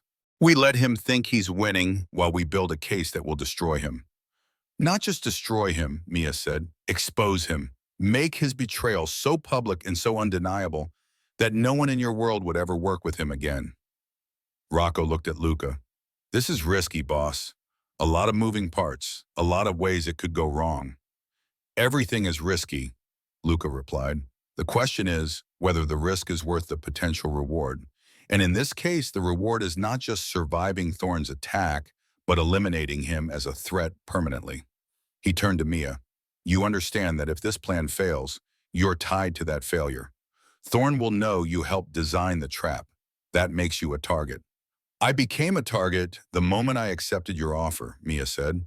At least this way, I'm a target doing something productive instead of just waiting for the next crisis. Fair point. Luca returned to his desk and pulled out a notepad. All right, we implement your plan. Enzo, you work with Ms. Vance to design the false intelligence we'll feed through Carlo. Make it convincing. Use real operational details where necessary to maintain credibility. Rocco, you start documenting Thorne's movements and contacts. I want to know everyone he's talking to, everyone who might be part of his scheme. We need the full picture of his alliance before we spring the trap. And me? Mia asked. You keep doing what you're doing. Audit our systems, identify real vulnerabilities we need to fix, and design the perfect bait to make Thorne overconfident. You're the architect of this operation, Ms. Vance. Make sure the architecture is sound. Over the next week, they implemented the plan with meticulous care. Enzo and Mia crafted messages that would pass through Carlo's compromised account, each one carefully designed to build a narrative of increasing stress in Luca's organization. A shipment delayed due to logistics issues, an associate expressing concern about payment timing, a warehouse that had to be closed temporarily for renovations, which really meant we can't pay the rent. Each message was a small brick in a wall of deception. Individually, they might be dismissed as normal operational hiccups. Together, they painted a picture of an organization under strain. Mia insisted on mixing truth with fiction. Some of the problems they referenced were real, verifiable if Thorne checked. Others were complete fabrications. The combination made the whole narrative more believable. People believe lies when they're wrapped in truth, she explained to Enzo as they crafted another message. Give him enough real information to verify, and he'll stop questioning the parts he can't verify. Meanwhile, Rocco's surveillance confirmed what they suspected. Thorne was indeed building an alliance. The Castellano family and O'Brien's syndicate were both in discussions with him. More concerning, Thorne had reached out to several of Luca's own associates, quietly probing their loyalty with suggestions that better opportunities might be available soon. He's building a coalition, Rocco reported during one of their evening briefings, not just to attack but to replace. He wants to step into your position with enough backing that resistance would be futile. How long until he moves? Luca asked. My sources suggest he's planning something for mid-November, 3 weeks from now, probably waiting to see if your financial situation deteriorates further. Then we have 3 weeks to build our countermove, Luca said. Ms. Vance, how do we expose him? Mia had been thinking about this question for days. We need to catch him in an undeniable act of betrayal. Something public enough that all his potential allies see it. Something that proves he can't be trusted. The code, Enzo suggested. The malicious code he tried to plant in the deal documents. That's proof of his intent. But only to us, Mia countered. Other organizations wouldn't care about technical details. We need something they understand viscerally, something that violates the codes they operate under. A violation of trust, Luca said slowly. In our world, betrayal is the ultimate sin. If we can prove Thorne was planning to betray not just me, but everyone he's trying to work with. Mia felt an idea forming. What if we make him reveal his own plan? Set up a situation where he explains his betrayal himself, on record, to people who would never forgive it? How? Rocco asked. We invite him to a meeting, Mia said. Make him think he's won, that your organization is collapsing, and you're desperate to make a deal. Any deal, even one that gives him everything he wants. He'd suspect a trap, Rocco objected. Not if the invitation comes through proper channels. Not if everything he's been seeing for the past month suggests you're genuinely desperate. Not if we make it look like your associates are forcing you to the table because they're worried about their investments. Luca was nodding slowly. A negotiation under duress. He thinks he's coming to accept my surrender. But really he's coming to expose himself, Mia finished. We record everything.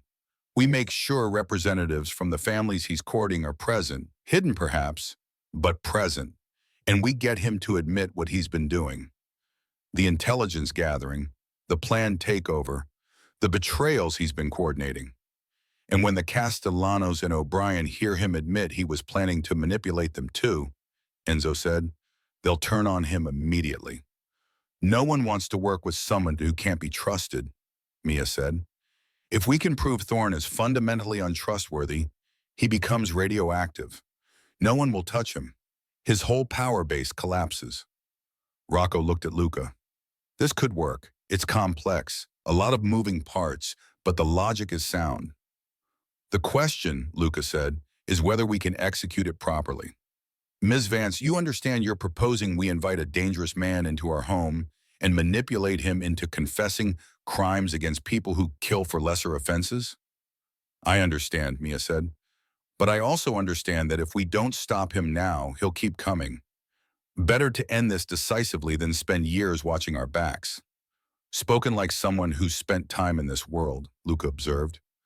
Spoken like someone who understands that half measures don't solve fundamental problems, Mia corrected. You taught me that. Every vulnerability must be addressed completely, or it remains a vulnerability. Thorne is your biggest vulnerability. We need to eliminate him, not just delay him. Luca stood and walked to the window, looking out at his estate as evening shadows lengthened across the grounds. All right, we implement your plan, but we do it carefully. No mistakes. One error, and we hand Thorne the victory he's been working toward. He turned back to face them. We have 3 weeks. Rocco, continue the surveillance.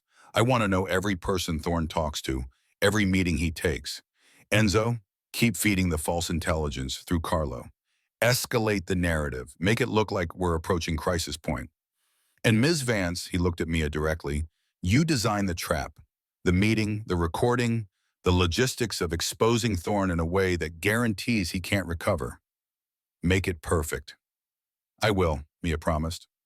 As she left the estate that evening, driven home by one of Rocco's men, Mia reflected on how far she had come in just 3 weeks. She had gone from unemployed waitress to strategic architect of a complex counterintelligence operation. She should have been terrified. Part of her was, but a larger part was engaged in a way she had never experienced before. This was problem-solving at its most consequential. Every decision mattered. Every detail could mean success or catastrophic failure. It was, in a strange way, exactly what she had been training for at MIT. Systems analysis applied to the highest possible stakes. The ethics were questionable, but the intellectual challenge was undeniable. When she got home, Leo was already asleep, his regular breathing visible in the rise and fall of his chest. His next treatment had gone perfectly, his condition stabilizing in ways the doctors had described as remarkable progress. Mia stood in the doorway of their shared bedroom and watched her brother sleep. This was why she had made her choices. This peaceful breathing, this stable health, this future that hadn't existed 4 weeks ago. Whatever moral compromises she was making, they were buying her brother's life. And that, she told herself, was worth any amount of complicated ethics. She just hoped she was right. In 3 weeks, they would spring their trap on Marcus Thorne, and Mia would discover whether she was truly as clever as Luca believed, or whether she had designed her own destruction. Only time would tell which. But for tonight, she let herself believe they could actually succeed, that her plan could work, that justice, however unconventional, could still prevail. Sometimes hope was all you had, and Mia was learning to make hope enough. The 3 weeks passed in a blur of careful planning and controlled deception. Every day, Mia and Enzo crafted new messages that would pass through Carlo's compromised account, each one adding another layer to the narrative of Luca's declining situation. Associates expressing concern, shipments mysteriously delayed, financial arrangements falling through at the last minute. Carlo himself remained oblivious to his role in their counter-operation. He continued his duties, unaware that every message he thought he was secretly passing to Thorne was actually being carefully orchestrated by the very people he was betraying. Mia found herself thinking about Carlo sometimes, wondering what Thorne had offered or threatened to make betrayal seem worthwhile. Money, probably. Or perhaps leverage. Maybe Thorne had found some weakness, some debt or secret that could be exploited. In this world, loyalty was a commodity that could be bought, sold, or stolen like anything else. Meanwhile, Rocco's surveillance had confirmed that Thorne was taking the bait. His meetings with the Castellano family and O'Brien's syndicate had intensified. He was positioning himself as the solution to a problem he had helped create, the steady hand that could take over when Luca's leadership inevitably collapsed. "He's getting cocky," Rocco reported during one evening briefing. "He's not even being careful anymore." Yesterday, he had lunch with Vincent Castellano at a public restaurant. They were seen together by at least a dozen people who would recognize both of them. "That's good," Mia said from her position at the table, surrounded by notes and diagrams. "Arrogance makes people careless. We want him confident, bordering on reckless." "He's definitely confident," Enzo added, pulling up communications they had intercepted. "Look at this message to one of his associates. He's talking about the transition like it's already happened, assigning territories, discussing how he'll restructure operations. He thinks it's inevitable." Luca studied the messages with his characteristic calm. "How long until he moves?" "My sources say he's planning for next week," Rocco replied. "November 15th. He's scheduled meetings with both the Castellanos and O'Brien for that morning, probably to finalize their support before making his move." "Then we need to act before that," Luca said. "We invite him here. Make it look like I'm trying to negotiate before everything collapses completely." "He might not come," Rocco cautioned. "He might suspect a trap." "He'll come," Mia said with certainty. "We've spent 3 weeks convincing him he's winning. He won't be able to resist the opportunity to accept a surrender in person. It feeds his ego." She spread out a detailed diagram she had been working on. "Here's how it works. We send the invitation through Carlo, make it look like it's coming from your associates rather than you directly. The message suggests they're forcing you to the negotiating table because they're worried about their investments. That makes it look like I've lost control even of my own people," Luca said. "Exactly. Which makes you look weak and him look strong. He'll want to come personally to witness your capitulation." "And when he arrives?" Rocco asked. Mia pointed to different locations on her diagram. "The meeting happens in Luca's study. We outfit the room with cameras and microphones, hidden but high quality. Everything Thorne says will be recorded from multiple angles." "Then we need witnesses," Enzo said. "Just recording isn't enough. We need people who can testify to what they heard." "Representatives from the families Thorne's been courting," Mia agreed.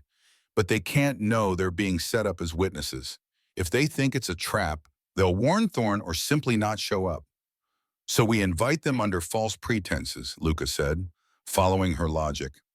"Make them think they're here for a different meeting. Keep them in the adjacent rooms where they can hear but not be seen.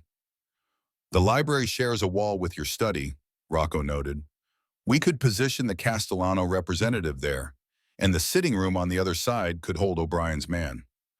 We'll need to give them a reason to be here that makes sense, Mia said. Something that doesn't arouse suspicion. Luca thought for a moment. Territory negotiations. Tell Castellano I'm prepared to discuss adjusting our eastern boundaries. Tell O'Brien I want to talk about waterfront access. Both have been pushing for those concessions for months. They'll believe I'm weak enough to finally give in. But we schedule them for different times, Mia continued. Stagger the arrivals so they don't see each other. Castellano at 2, O'Brien at 3, Thorne at 2:30. Thorne arrives in the middle, Enzo said, nodding, when both other parties are already in position but don't know about each other. And we make sure they can hear everything, Mia finished. When Thorne starts talking about his plans, about how he's been manipulating everyone, both representatives hear it firsthand. They'll turn on him immediately, Rocco said with satisfaction. No one wants to be played for a fool, especially in our world. The question is whether we can get Thorne to actually admit what he's been doing, Luca said. He's not stupid. He won't just confess to betrayal without reason. We give him reason, Mia said. You play the desperate man, willing to hand over everything to save something. You ask him to name his price.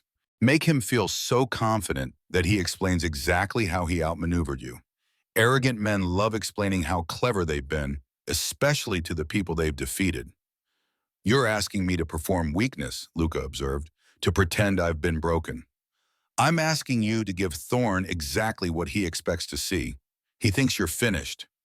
Show him what a finished man looks like. Then let his arrogance do the rest. Luca was quiet for a long moment. This kind of vulnerability, even staged, went against every instinct he had developed over 15 years of leadership. Showing weakness, even strategically, was dangerous in his world. But Mia was right. Sometimes the best trap was the one your enemy built themselves. You just had to give them the tools. All right, he said finally. We implement the plan. Rocco, send the invitations. Use Carlo for Thorne's message. Direct contact for Castellano and O'Brien. Schedule them as clearly as Ms. Vance outlined. Enzo, prepare the recording equipment. I want multiple backups. If this goes wrong, that recording is our only insurance. Ms. Vance, Luca looked at her directly, you've designed this operation. You'll be present to help execute it, but understand the risks. If Thorne suspects what we're doing, if anything goes wrong, you're in immediate danger. You can still walk away from this. Right now, no judgment, no consequences. Mia met his gaze steadily. I'm not walking away. I started this plan. I'll see it through. You're very brave or very foolish, Luca said. I'm not sure which. Maybe both, Mia replied. Is there a difference when the stakes are this high? A faint smile crossed Luca's face. No, I suppose there isn't. The days leading up to November 15th felt like the countdown to an exam Mia wasn't sure she had studied enough for. She reviewed every detail of the plan dozens of times, looking for flaws, weaknesses, points where things could go catastrophically wrong. She attended her MIT classes but absorbed nothing. Her professors' voices became background noise as her mind ran through scenarios and contingencies. At night, she lay awake mentally rehearsing the plan, imagining everything that could happen and how they would respond. Leo noticed her distraction but attributed it to stress over a final project. She let him believe it. The truth that she was orchestrating a trap to expose a dangerous criminal who wanted to destroy her employer was not something she could share. On the morning of the 15th, Mia arrived at the estate earlier than usual. Enzo was already there making final adjustments to the recording equipment he had installed throughout the study and adjacent rooms. 5 cameras, he told her, pointing to locations invisible to anyone who didn't know where to look. 4 microphones, everything routing to encrypted servers with multiple backups. Even if he finds and destroys one recording, we'll have others. What about the adjacent rooms? Mia asked. Speakers in the library and sitting room. Whoever's in those rooms will hear everything said in the study as if they were standing right there. But the setup looks like just the building's original intercom system. Nothing that would raise suspicion. Rocco arrived with updates on their guests.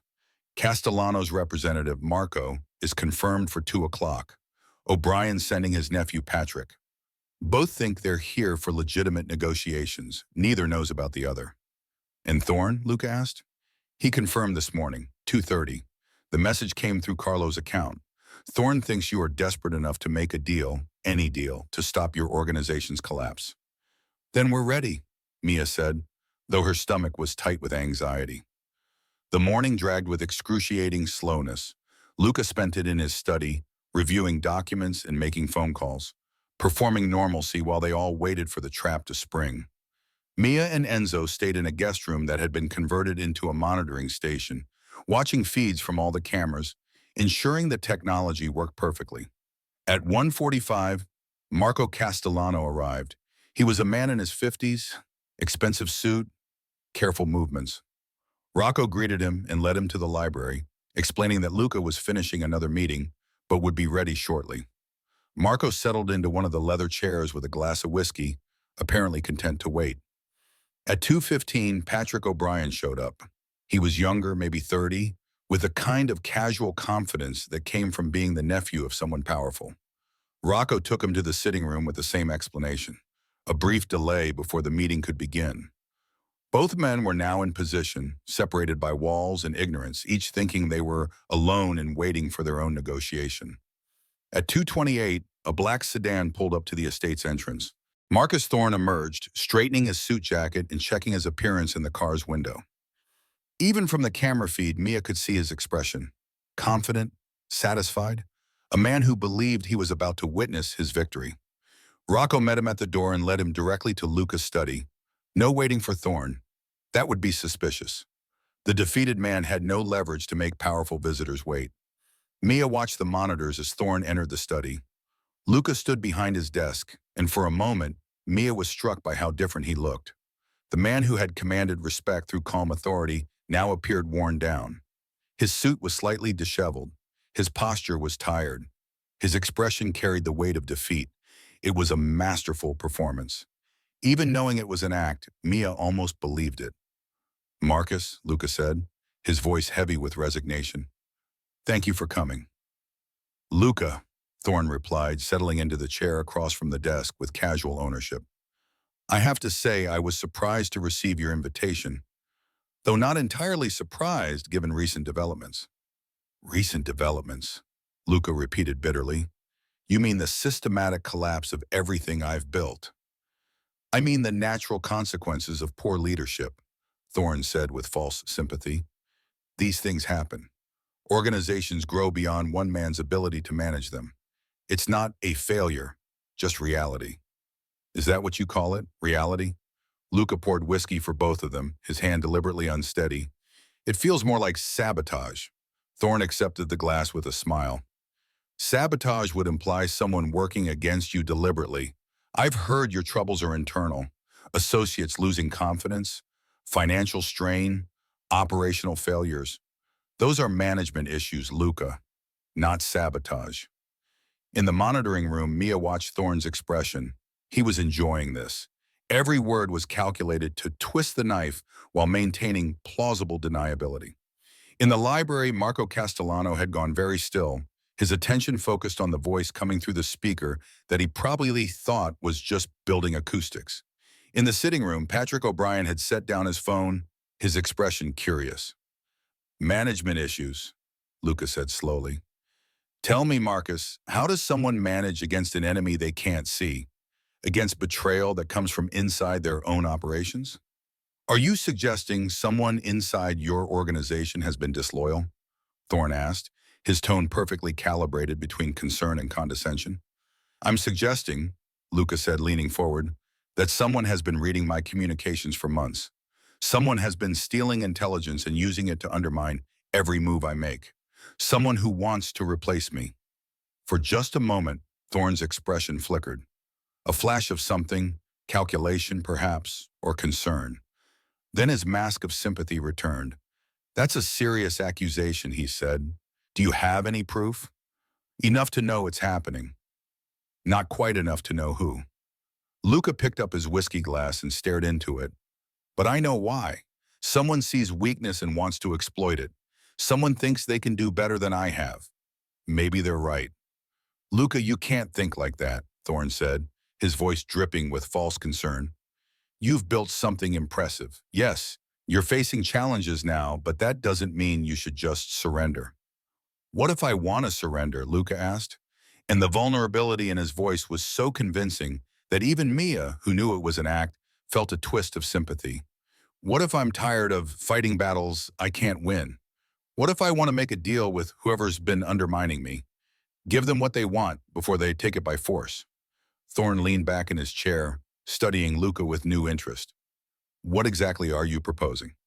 I'm proposing we stop pretending, Luca said bluntly. We both know you've been behind this. The intelligence gathering, the alliance building with Castellano and O'Brien, the systematic dismantling of my credibility. It's been you from the beginning. Mia held her breath. This was the moment. Either Thorne would confess, drawn by arrogance and the apparent victory within reach, or he would deny everything and the trap would fail. Thorne was silent for a long moment. Then slowly a smile spread across his face, not the false sympathetic smile he had been wearing. A real smile, predatory and satisfied. Well, he said, this is refreshing. I didn't expect you to figure it out. At least, not this quickly. I'm not as incompetent as you've made me look, Luca said quietly. No, Thorne agreed, you're not, which is why I've had to be so thorough. Taking down someone like you requires precision, planning, patience. He sipped his whiskey, clearly enjoying the moment. Do you want to know how I did it? I think I deserve that much, Luca said, and there was real bitterness in his voice now. In the library and sitting room, both Marco and Patrick were now fully alert, listening intently to every word. It started with Carlo, Thorne said, and Mia felt a surge of triumph. He was confessing, actually confessing. Loyal Carlo, who's been with your organization for 8 years. Did you know his daughter has cancer? Expensive cancer, the kind that destroys families financially. You paid for her treatment, Luca said flatly. I did more than that. I gave him hope. And in exchange, all I asked was access, just a small back door into your communication systems. Nothing that would hurt anyone, I told him. Just a way to ensure I wasn't making a mistake with our business deal. And he believed you. He wanted to believe me, Thorne corrected, because the alternative was watching his daughter die. People will justify anything when someone they love is at stake. The words hit Mia harder than she expected. Was she really any different from Carlo? She had made her own compromises, her own moral calculations, all to save her brother. The line between betrayal and survival was thinner than she had wanted to believe. So you read my communications, Luca continued. Learned my operations, found my vulnerabilities, and exploited them beautifully, Thorne said with genuine pride. Every weak point I discovered, I pushed on. Every associate who seemed uncertain, I approached. Every financial strain, I amplified. The restaurant incident was just the beginning, a public embarrassment to start the narrative of instability. Everything after that was building on that foundation. And the malicious code in the contract documents, that was your endgame? That was insurance, Thorne admitted. If the gradual approach didn't work, if you somehow stabilized before I could build my coalition, I wanted a way to take everything at once. Your complete database, every contact, every operation, every secret. With that, I wouldn't need a gradual takeover. I could simply replace you overnight. Why me, Luca asked. Why go to all this trouble? There are easier territories to acquire. Because Boston is the crown jewel, Thorne said simply, and because you've run it with rules that make you weak. No drugs, no human trafficking, violence only as a last resort. You've built an organization with a conscience, Luca. That's admirable. It's also a fatal flaw. You think ethics are weakness. I think ethics are luxury, Thorne said. Luxuries that limit profit and power. Under my leadership, Boston will reach its full potential. The Castellanos get expanded Eastern Territory. O'Brien gets waterfront access. And I get the largest, most profitable operation on the coast. And all it cost you was betraying everyone you've dealt with, Luca said quietly. Betrayal is such a harsh word, Thorne said with a wave.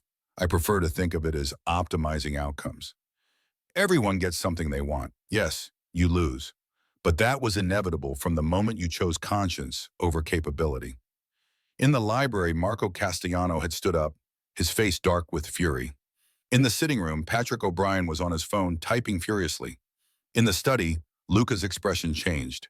The defeated exhaustion dropped away like a mask removed, replaced by cold fury that made even Thorne lean back slightly. "There's one detail you got wrong, Marcus," Luca said, his voice dropping to the quiet intensity that was far more dangerous than any shout. "You assumed I was defeated. You assumed the chaos you were seeing was real. You assumed I hadn't discovered your betrayal weeks ago and turned it against you." Thorne's smile faltered. "What are you talking about?" "I'm talking about the fact that we've been feeding you false intelligence through Carlo for 3 weeks," Luca said calmly. "The financial strain, the operational failures, the associates losing confidence.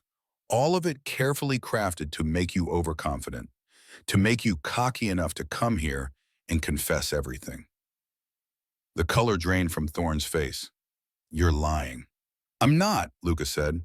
He pressed a button on his desk, and the hidden screens around the study came to life, showing video feeds from multiple angles. "And everything you've said for the past 15 minutes has been recorded. Multiple cameras, multiple microphones, multiple backups. Your entire confession, preserved perfectly." Thorne stood up quickly, his chair scraping against the floor. "You can't use that. It's not admissible in court." "I don't need a court," Luca said. "I need witnesses." He pressed another button, and the doors to the library and sitting room opened simultaneously. Marco Castellano walked in from one side, his expression murderous. Patrick O'Brien entered from the other, his phone still in his hand. "We heard everything," Marco said, his voice shaking with controlled rage. "Every word. You were planning to manipulate us, use us to take down Luca, and then control us through the intelligence you stole." "You're a traitor," Patrick added, "to Luca, to your word, to everyone you've dealt with. In our world, that's unforgivable." Thorne looked between them, calculation visible on his face as he tried to find an escape, a way to talk himself out of the trap he had walked into. "Now wait, let's be reasonable. Everything I said, that was just hypothetical. I was simply discussing possibilities." "No," Luca said firmly, "you were confessing, and you did so because your arrogance made you careless. You thought you had won, so you couldn't resist explaining how clever you'd been. That's always been your weakness, Marcus. You're brilliant, but you can't resist showing people how brilliant you are." "You have two choices," Marco said, stepping forward. "You can accept that your plans are finished and disappear quietly. Leave Boston, leave the coast, and never come back. Or you can try to fight this, in which case the three families here represented will make sure you don't survive the attempt." "That's not a choice," Thorne said desperately. "That's exile or death." "Those are your options," Patrick confirmed. "Personally, I hope you choose to fight. I'm not fond of betrayal. Neither is my uncle." Thorne looked at Luca with pure hatred. "This isn't over." "Yes," Luca said quietly. "It is. You have 24 hours to leave Boston. After that, you're a target for 3 different organizations who now know exactly what kind of man you are. I'd suggest you use that time wisely." For a moment, it looked like Thorne might try something desperate. Then his shoulders sagged, and he walked toward the door, defeated in a way that was real, not performed. At the threshold, he turned back. "You should have taken my deal at the restaurant. It would have been easier for everyone." "No," Luca said. "It would have been easier for you. And I don't make business decisions based on what's easy. I make them based on what's right." Thorne left without another word. Rocco appeared from the hallway and escorted him to his car, ensuring he actually departed the property. After he was gone, the 3 men stood in the study, the adrenaline of the confrontation slowly fading into something like relief. "That was well done," Marco said, looking at Luca with respect. "The trap, the witnesses, the recording, professionally executed." "I had help," Luca said, gesturing toward the monitoring room where Mia and Enzo had watched everything unfold. They emerged now, Mia feeling simultaneously exhilarated and exhausted. The plan had worked. Thorne had confessed, been exposed, and effectively destroyed. The threat was eliminated. Who designed this operation? Patrick asked. I did, Mia said, her voice steadier than she felt. With support from Enzo and guidance from Luca, both representatives looked at her with new assessment. A young woman, clearly not part of the traditional organization, who had nonetheless orchestrated the downfall of Marcus Thorne. Impressive, Marco said simply. Luca, you've acquired a valuable asset. After the representatives left, promising to spread word of Thorne's betrayal throughout their networks, Luca, Rocco, Enzo, and Mia gathered in the study. It's really over? Mia asked. It's over, Luca confirmed him. Thorne is finished. No one will work with him after today. He'll be lucky if he makes it out of Boston alive. He certainly won't stay. What about Carlo? Mia asked. He was used, manipulated through his daughter's illness. That's different from choosing betrayal freely. Luca was quiet for a moment. Carlo made choices, yes, but you're right about the circumstances. I'll have Rocco arrange for his daughter's ongoing treatment, paid by us, and Carlo will leave the organization. Not as punishment, but because he can't be trusted now and he knows it. Exile with compensation. That's merciful, Mia observed. That's practical, Luca corrected. Vengeance feels good but rarely solves problems. Carlo's betrayal hurt us, but it also taught us where our vulnerabilities were. We've strengthened our systems because of it. That's worth something. He looked at Mia directly. You did well today. Better than well. You designed a trap that caught a dangerous man and turned his own arrogance against him. That takes real skill. It also takes a certain moral flexibility, Mia said quietly. I manipulated people, lied, created elaborate deceptions. A month ago, I would have said I could never do things like that. And now? Now I understand that morality isn't always black and white. Sometimes protecting people requires compromises. Sometimes doing right means doing things that feel wrong. Welcome to my world, Luca said with a slight smile. It's not comfortable, but it's honest about its discomfort, better than pretending ethics are simple when they never are. As Rocco drove Mia home that evening, she reflected on the day. They had won. Thorne was defeated, his plans destroyed, his reputation annihilated. The threat that had loomed for months was gone, but the victory felt complicated. She had helped a criminal organization protect itself from another criminal. She had used her MIT education to design traps and manipulate people. She had compromised every principle she had started the semester believing was absolute. And yet, Leo was healthy. His treatments were guaranteed. Her debt was disappearing. And she had proven to herself that she could think strategically under pressure, could solve complex problems, could make hard choices and live with the consequences. Maybe that was growth. Or maybe it was corruption. She honestly wasn't sure which. When she got home, Leo was watching television, looking healthier than he had in months. How was work? He asked. Successful? Mia said honestly. We solved a big problem today. That's great.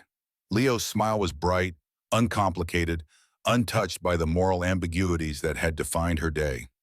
Mia sat beside him and let herself enjoy the simple moment. Tomorrow she would process everything that had happened. Tomorrow she would figure out what kind of person she was becoming. Tonight, she would just be grateful that they had both survived to see another day. Sometimes, that was enough. Chapter 7. The Final Reckoning. 6 months after Marcus Thorne left Boston in disgrace, Mia Vance graduated from MIT with highest honors. She stood on the stage in her cap and gown, accepting her diploma in computer science with a thesis that had earned recognition from the department. Predictive Analytics for Ethical System Design, a framework for auditing complex organizations. The irony was not lost on her. Her academic work on ethical systems had been developed in parallel with her practical work auditing an organization that operated in moral gray zones. Theory and practice, she had discovered, were not always opposed. Sometimes they informed each other in unexpected ways. In the audience, Leo cheered louder than anyone else. He was healthy now, his autoimmune disorder controlled by treatments that had become routine rather than crisis-driven. His color was good, his energy restored, his future no longer defined by medical uncertainty.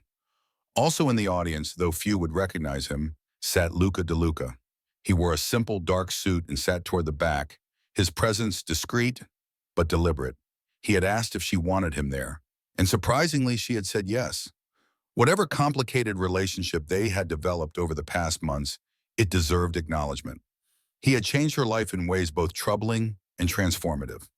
After the ceremony, after the photographs with Leo and brief conversations with professors who praised her work, Mia found Luca waiting near the edge of campus, leaning against his car in a rare moment of casual visibility. "Congratulations, Mrs. Vance," he said, or should I say, Miss Vance, MIT graduate. "Just Mia is fine," she said. "We've been through enough that titles seem excessive." "Mia, then," he gestured to the car. "Do you have time? There's something I want to show you." She glanced back at Leo, who was talking animatedly with one of her classmates. "An hour, then I need to get back for the family celebration." An hour is enough. They drove through Boston in comfortable silence.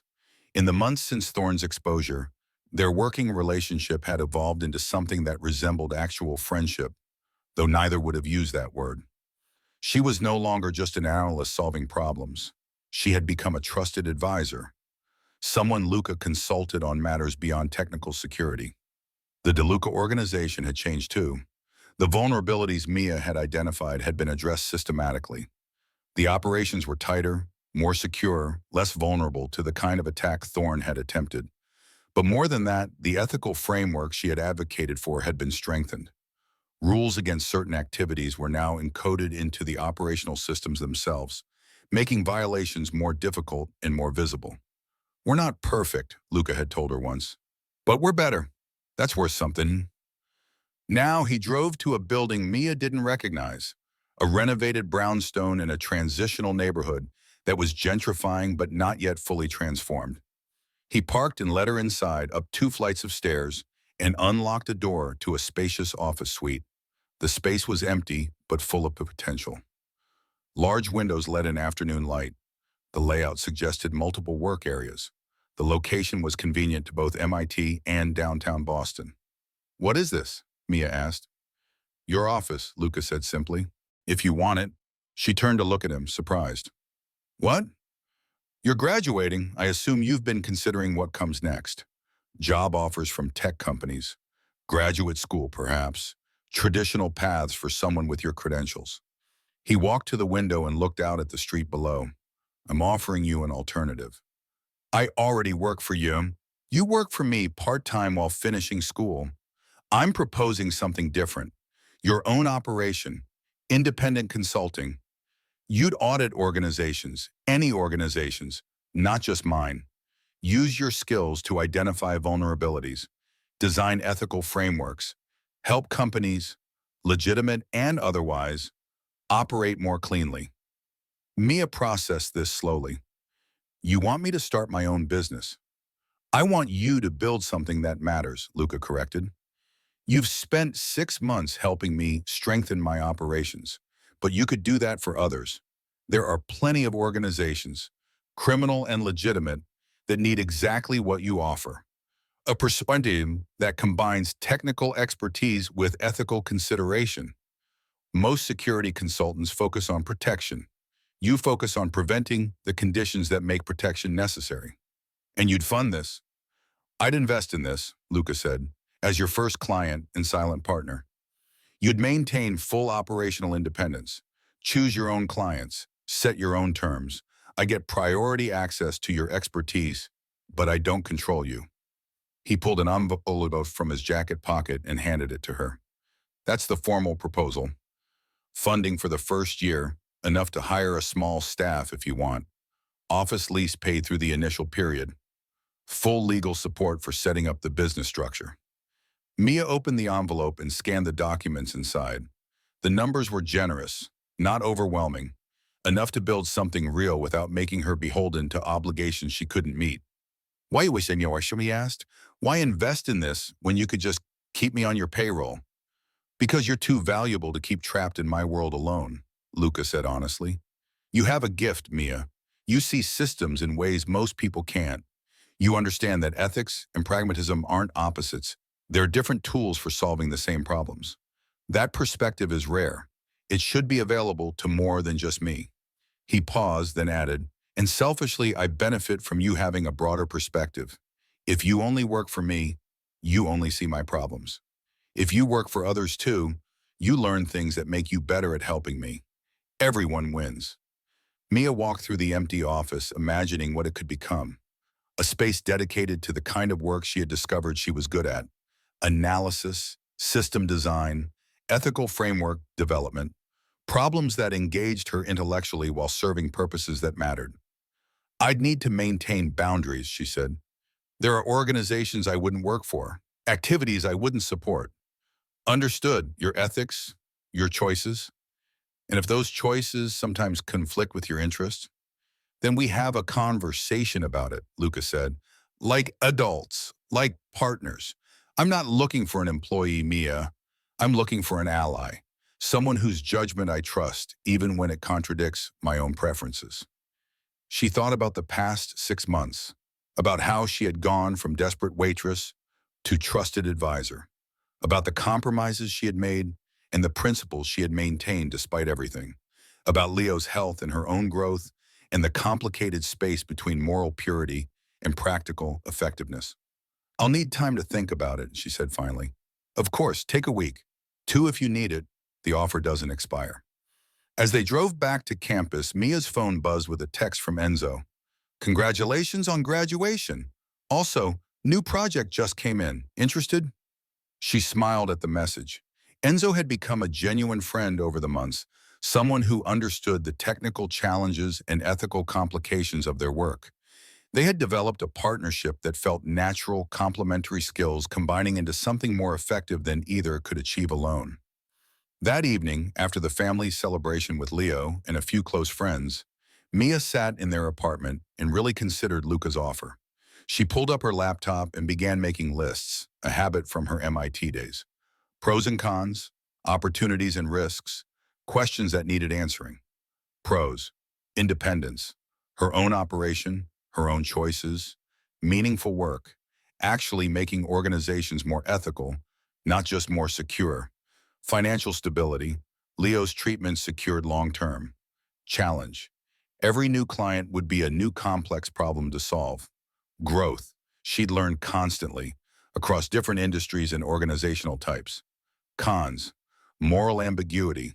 Some clients would be difficult to justify. Risk, working with powerful organizations meant making powerful enemies. Isolation, running her own business meant less structure, more responsibility. Complexity, balancing multiple clients with competing interests would be challenging. She stared at the lists, but they didn't capture what she was really wrestling with. The question wasn't about pros and cons. It was about identity. Who was Amelia Vance becoming? And was she comfortable with that transformation? 6 months ago, she had been sure of her ethical boundaries. Right was clear, wrong was obvious. The world was black and white, and she operated in the bright territory of moral certainty. Now she understood that the world was infinite shades of gray. That doing good often required working with people who did bad. That perfect ethics were a luxury most people couldn't afford. That sometimes the best you could do was make marginally better choices in a system designed to reward worse ones. Was that wisdom or rationalization, growth or corruption? She honestly didn't know, but she knew this. Leo was healthy. She had proven herself capable in ways she never imagined. She had skills that could actually change how organizations operated, and she had an opportunity to build something that might possibly make some small part of the world better. Maybe that was enough. The next morning, she called Luca. I accept your offer, but with conditions. I'm listening. First, I choose every client. If you want me to work with someone and I'm not comfortable, my refusal is final. Agreed. Second, if I discover any of your operations violating the ethical framework we've established, I report it to you immediately. And if you don't address it, I walk away. Agreed. Third, Leo never knows the full extent of what I do. As far as he's concerned, I run a cybersecurity consulting firm. Period. Already understood. Then I accept. She heard the smile in Luca's voice. Good. Rocco will handle the paperwork. You can move into the office next week. And Mia, welcome to entrepreneurship. It's going to be a hell of a ride. Over the next month, Mia transformed the empty office into a functioning business. She hired a small staff, two other MIT graduates who shared her perspective on ethical system design. She set up secure infrastructure, developed client intake protocols, and created the frameworks that would guide her work. She named the company Advanced Systems Analysis, or VSA for short. Simple, professional, deliberately vague about the actual services provided. The vagueness was intentional. Some clients needed discretion. Her first clients, beyond Luca, came through recommendations. A shipping company that wanted to audit their security protocols. A financial firm concerned about internal fraud. A nonprofit worried about donor data protection. Each engagement taught her something new. Each organization revealed different vulnerabilities, different ethical challenges, different ways that systems could be improved. And yes, sometimes the clients operated in gray areas. A import-export business that she suspected moved more than legal goods. A real estate developer with connections to people Luca knew. A logistics company that asked questions suggesting they understood exactly what kind of consultant she was. She maintained her boundaries. She refused work that crossed her lines. But she also learned that most organizations weren't purely good or bad. They were complex, filled with people making complicated choices under difficult circumstances. Like her. 6 months after opening VSA, Mia sat in her office reviewing a new proposal when Enzo knocked on her door. "Got a minute?" he asked. "For you? Always. What's up?" Enzo settled into the chair across from her desk. "Luca's got a situation, potential partnership with an organization out of New York. He wants your assessment before he commits." "What kind of partnership?" "Territory sharing, joint operations on the corridor between Boston and New York. Could be very profitable. Also could be very complicated if the New York people aren't trustworthy. Send me the details. I'll run my analysis." "That's not why I'm here," Enzo said. "I'm here because the New York organization wants to meet you.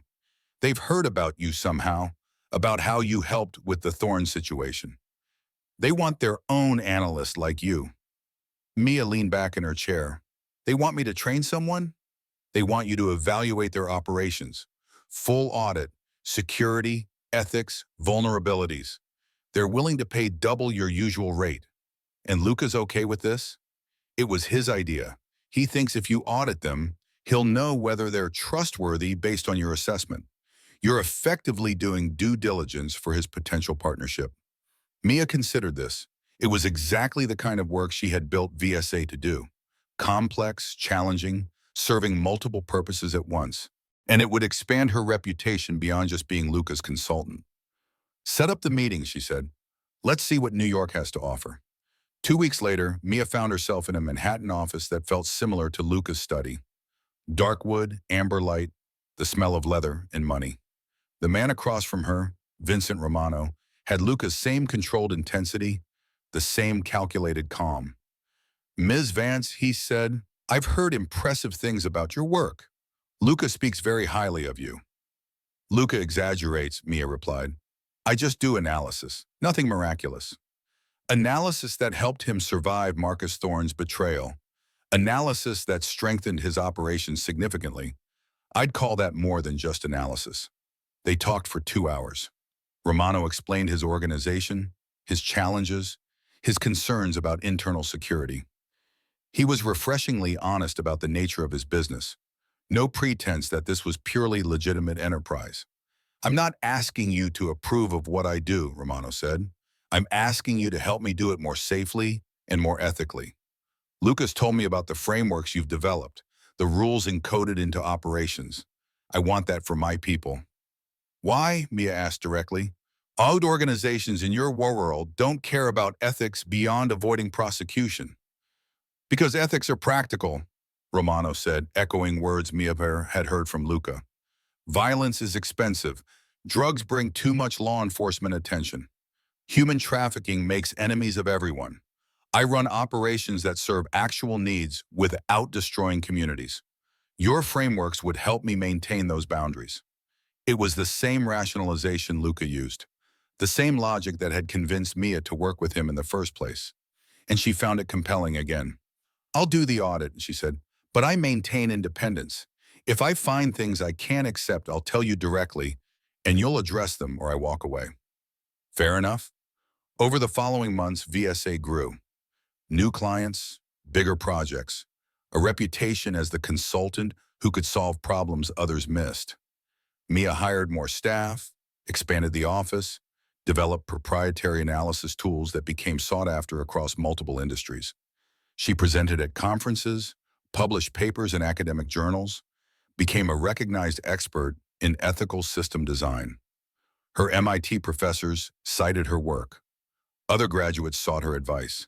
And through it all, she maintained her relationship with Luca.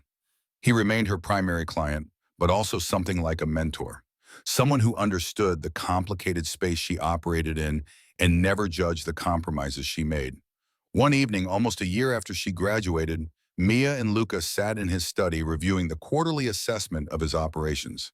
Everything was stable, secure, showing the steady improvement that had become normal since she started working with him. "You've built something impressive," Luca said, closing the report. "VSA is becoming a real force in the industry." "I had help," Mia replied. "A lot of it from you. I gave you an opportunity. You built everything else yourself." They sat in comfortable silence for a moment. Then Luca asked, "Do you ever regret it? That day at the restaurant? If you had known where that choice would lead, would you have made it?" Mia thought about the question seriously, about everything that had followed from those 5 words. "You need to leave, sir." "I don't know," she said honestly. "Some days I think I should regret it. I've compromised principles I thought were absolute. I work with people most of society would consider criminals. I've learned to rationalize things I once would have condemned. But Leo is healthy. I've built a business that actually makes organizations more ethical, even if those organizations aren't entirely legal. I've learned that moral certainty is often just a luxury of inexperience. And I've discovered I'm good at this work. Really good. That has to count for something." "It counts for a lot," Luca said. "You've helped me build something better than what I inherited. That matters more than whether it's perfect." "Better than perfect," Mia mused. "I like that. It's honest about limitations while still striving for improvement." "That's the only realistic approach," Luca said. "Perfection is a myth. Better is achievable. You've taught me that." As Maya drove home that evening, she thought about the journey from desperate waitress to successful consultant, about the choices made and compromises accepted, about the gray spaces between right and wrong where most of actual life happened. When she got to the apartment, Leo was studying for his college entrance exams. He had been accepted to 3 universities, all offering generous aid packages. His health was stable enough that a normal future was actually possible. "How was work?" he asked, not looking up from his books. "Productive," Mia said. "We solved some complex problems today." "Cool. Hey, can you help me with this calculus problem later?" "Sure, just let me change out of work clothes." In her room, Mia looked at herself in the mirror. Same face as the woman who had stood in a restaurant 6 months ago, desperately trying to keep her job. But different in every way that mattered. She had been so sure of herself then, so certain about right and wrong, good and bad, so convinced that moral boundaries were clear and absolute. Now she knew better, knew that survival required flexibility, that helping people sometimes meant working with flawed systems, that the best you could usually do was make marginally better choices in a world designed to reward worse ones. Was that wisdom or rationalization? Both, probably, and that was okay. Because the alternative, maintaining perfect ethics while her brother died and her own potential went unrealized, that wasn't actually more moral. It was just more comfortable. Easier to judge from a position of privilege than to make hard choices in difficult circumstances. She thought about Marcus Thorne, destroyed by his own arrogance and betrayal, about Carlo, exiled but with his daughter receiving continued care, about Luca, trying to run a criminal organization with something resembling honor, about herself building a business that made bad things marginally better. None of it was perfect, but all of it was real. And in the end, she would rather live in complicated reality than die in simple fantasy. Her phone buzzed, a text from a number she didn't recognize. She almost ignored it, but something made her open it. "Ms. Vance, my name is Sarah Chen. I work for an organization in Chicago. Vincent Romano gave me your name. We have a situation that requires your unique expertise. Would you be available for a consultation? Mia smiled. Another client, another complicated situation, another opportunity to do work that mattered in ways both troubling and transformative. She typed her response. Send me the details. I'll review and let you know if I can help. Then she set down her phone and went to help Leo with his calculus problem. Because at the end of the day, despite all the complexity and compromise, this was what mattered. Her brother, healthy and safe, working on homework like any normal teenager. Everything else, the moral ambiguity, the complicated choices, the work in gray spaces, all of it was in service of moments like this. Simple moments, normal moments, moments that desperate people would do anything to protect. She had done what she needed to do, made the choices survival required, built something meaningful from impossible circumstances. And if that made her ethically complicated, well, she could live with that, because living complicated was better than dying pure. And she, Amelia Vance, MIT graduate, successful consultant, and protector of her brother, had learned to live very well indeed. Outside her window, Boston glittered in the night, a city full of people making their own complicated choices. Some good, some bad, most somewhere in between. She was part of that complicated landscape now. No longer the struggling student trying to survive on moral certainty, but not the villain either. Just a person doing her best in difficult circumstances, making better choices when she could, living with compromise when she couldn't. That wasn't the story she thought she would live, but it was the story she had earned. And someday, maybe she would figure out whether she had won or lost in accepting Luca's offer. But tonight, she would help Leo with calculus. And tomorrow, she would solve problems for clients who operated in shadows. Because that was who Amelia Vance had become. And she was learning slowly to be okay with that. 5 words had changed her life. You need to leave, sir. She had kicked out a man in a hoodie, and that man had offered her a future she never imagined. Sometimes salvation came from unexpected places. Sometimes the people we feared most were the ones who saved us. Sometimes the right choice looked nothing like we expected. Mia Vance was living proof of all 3 truths, and she was just getting started.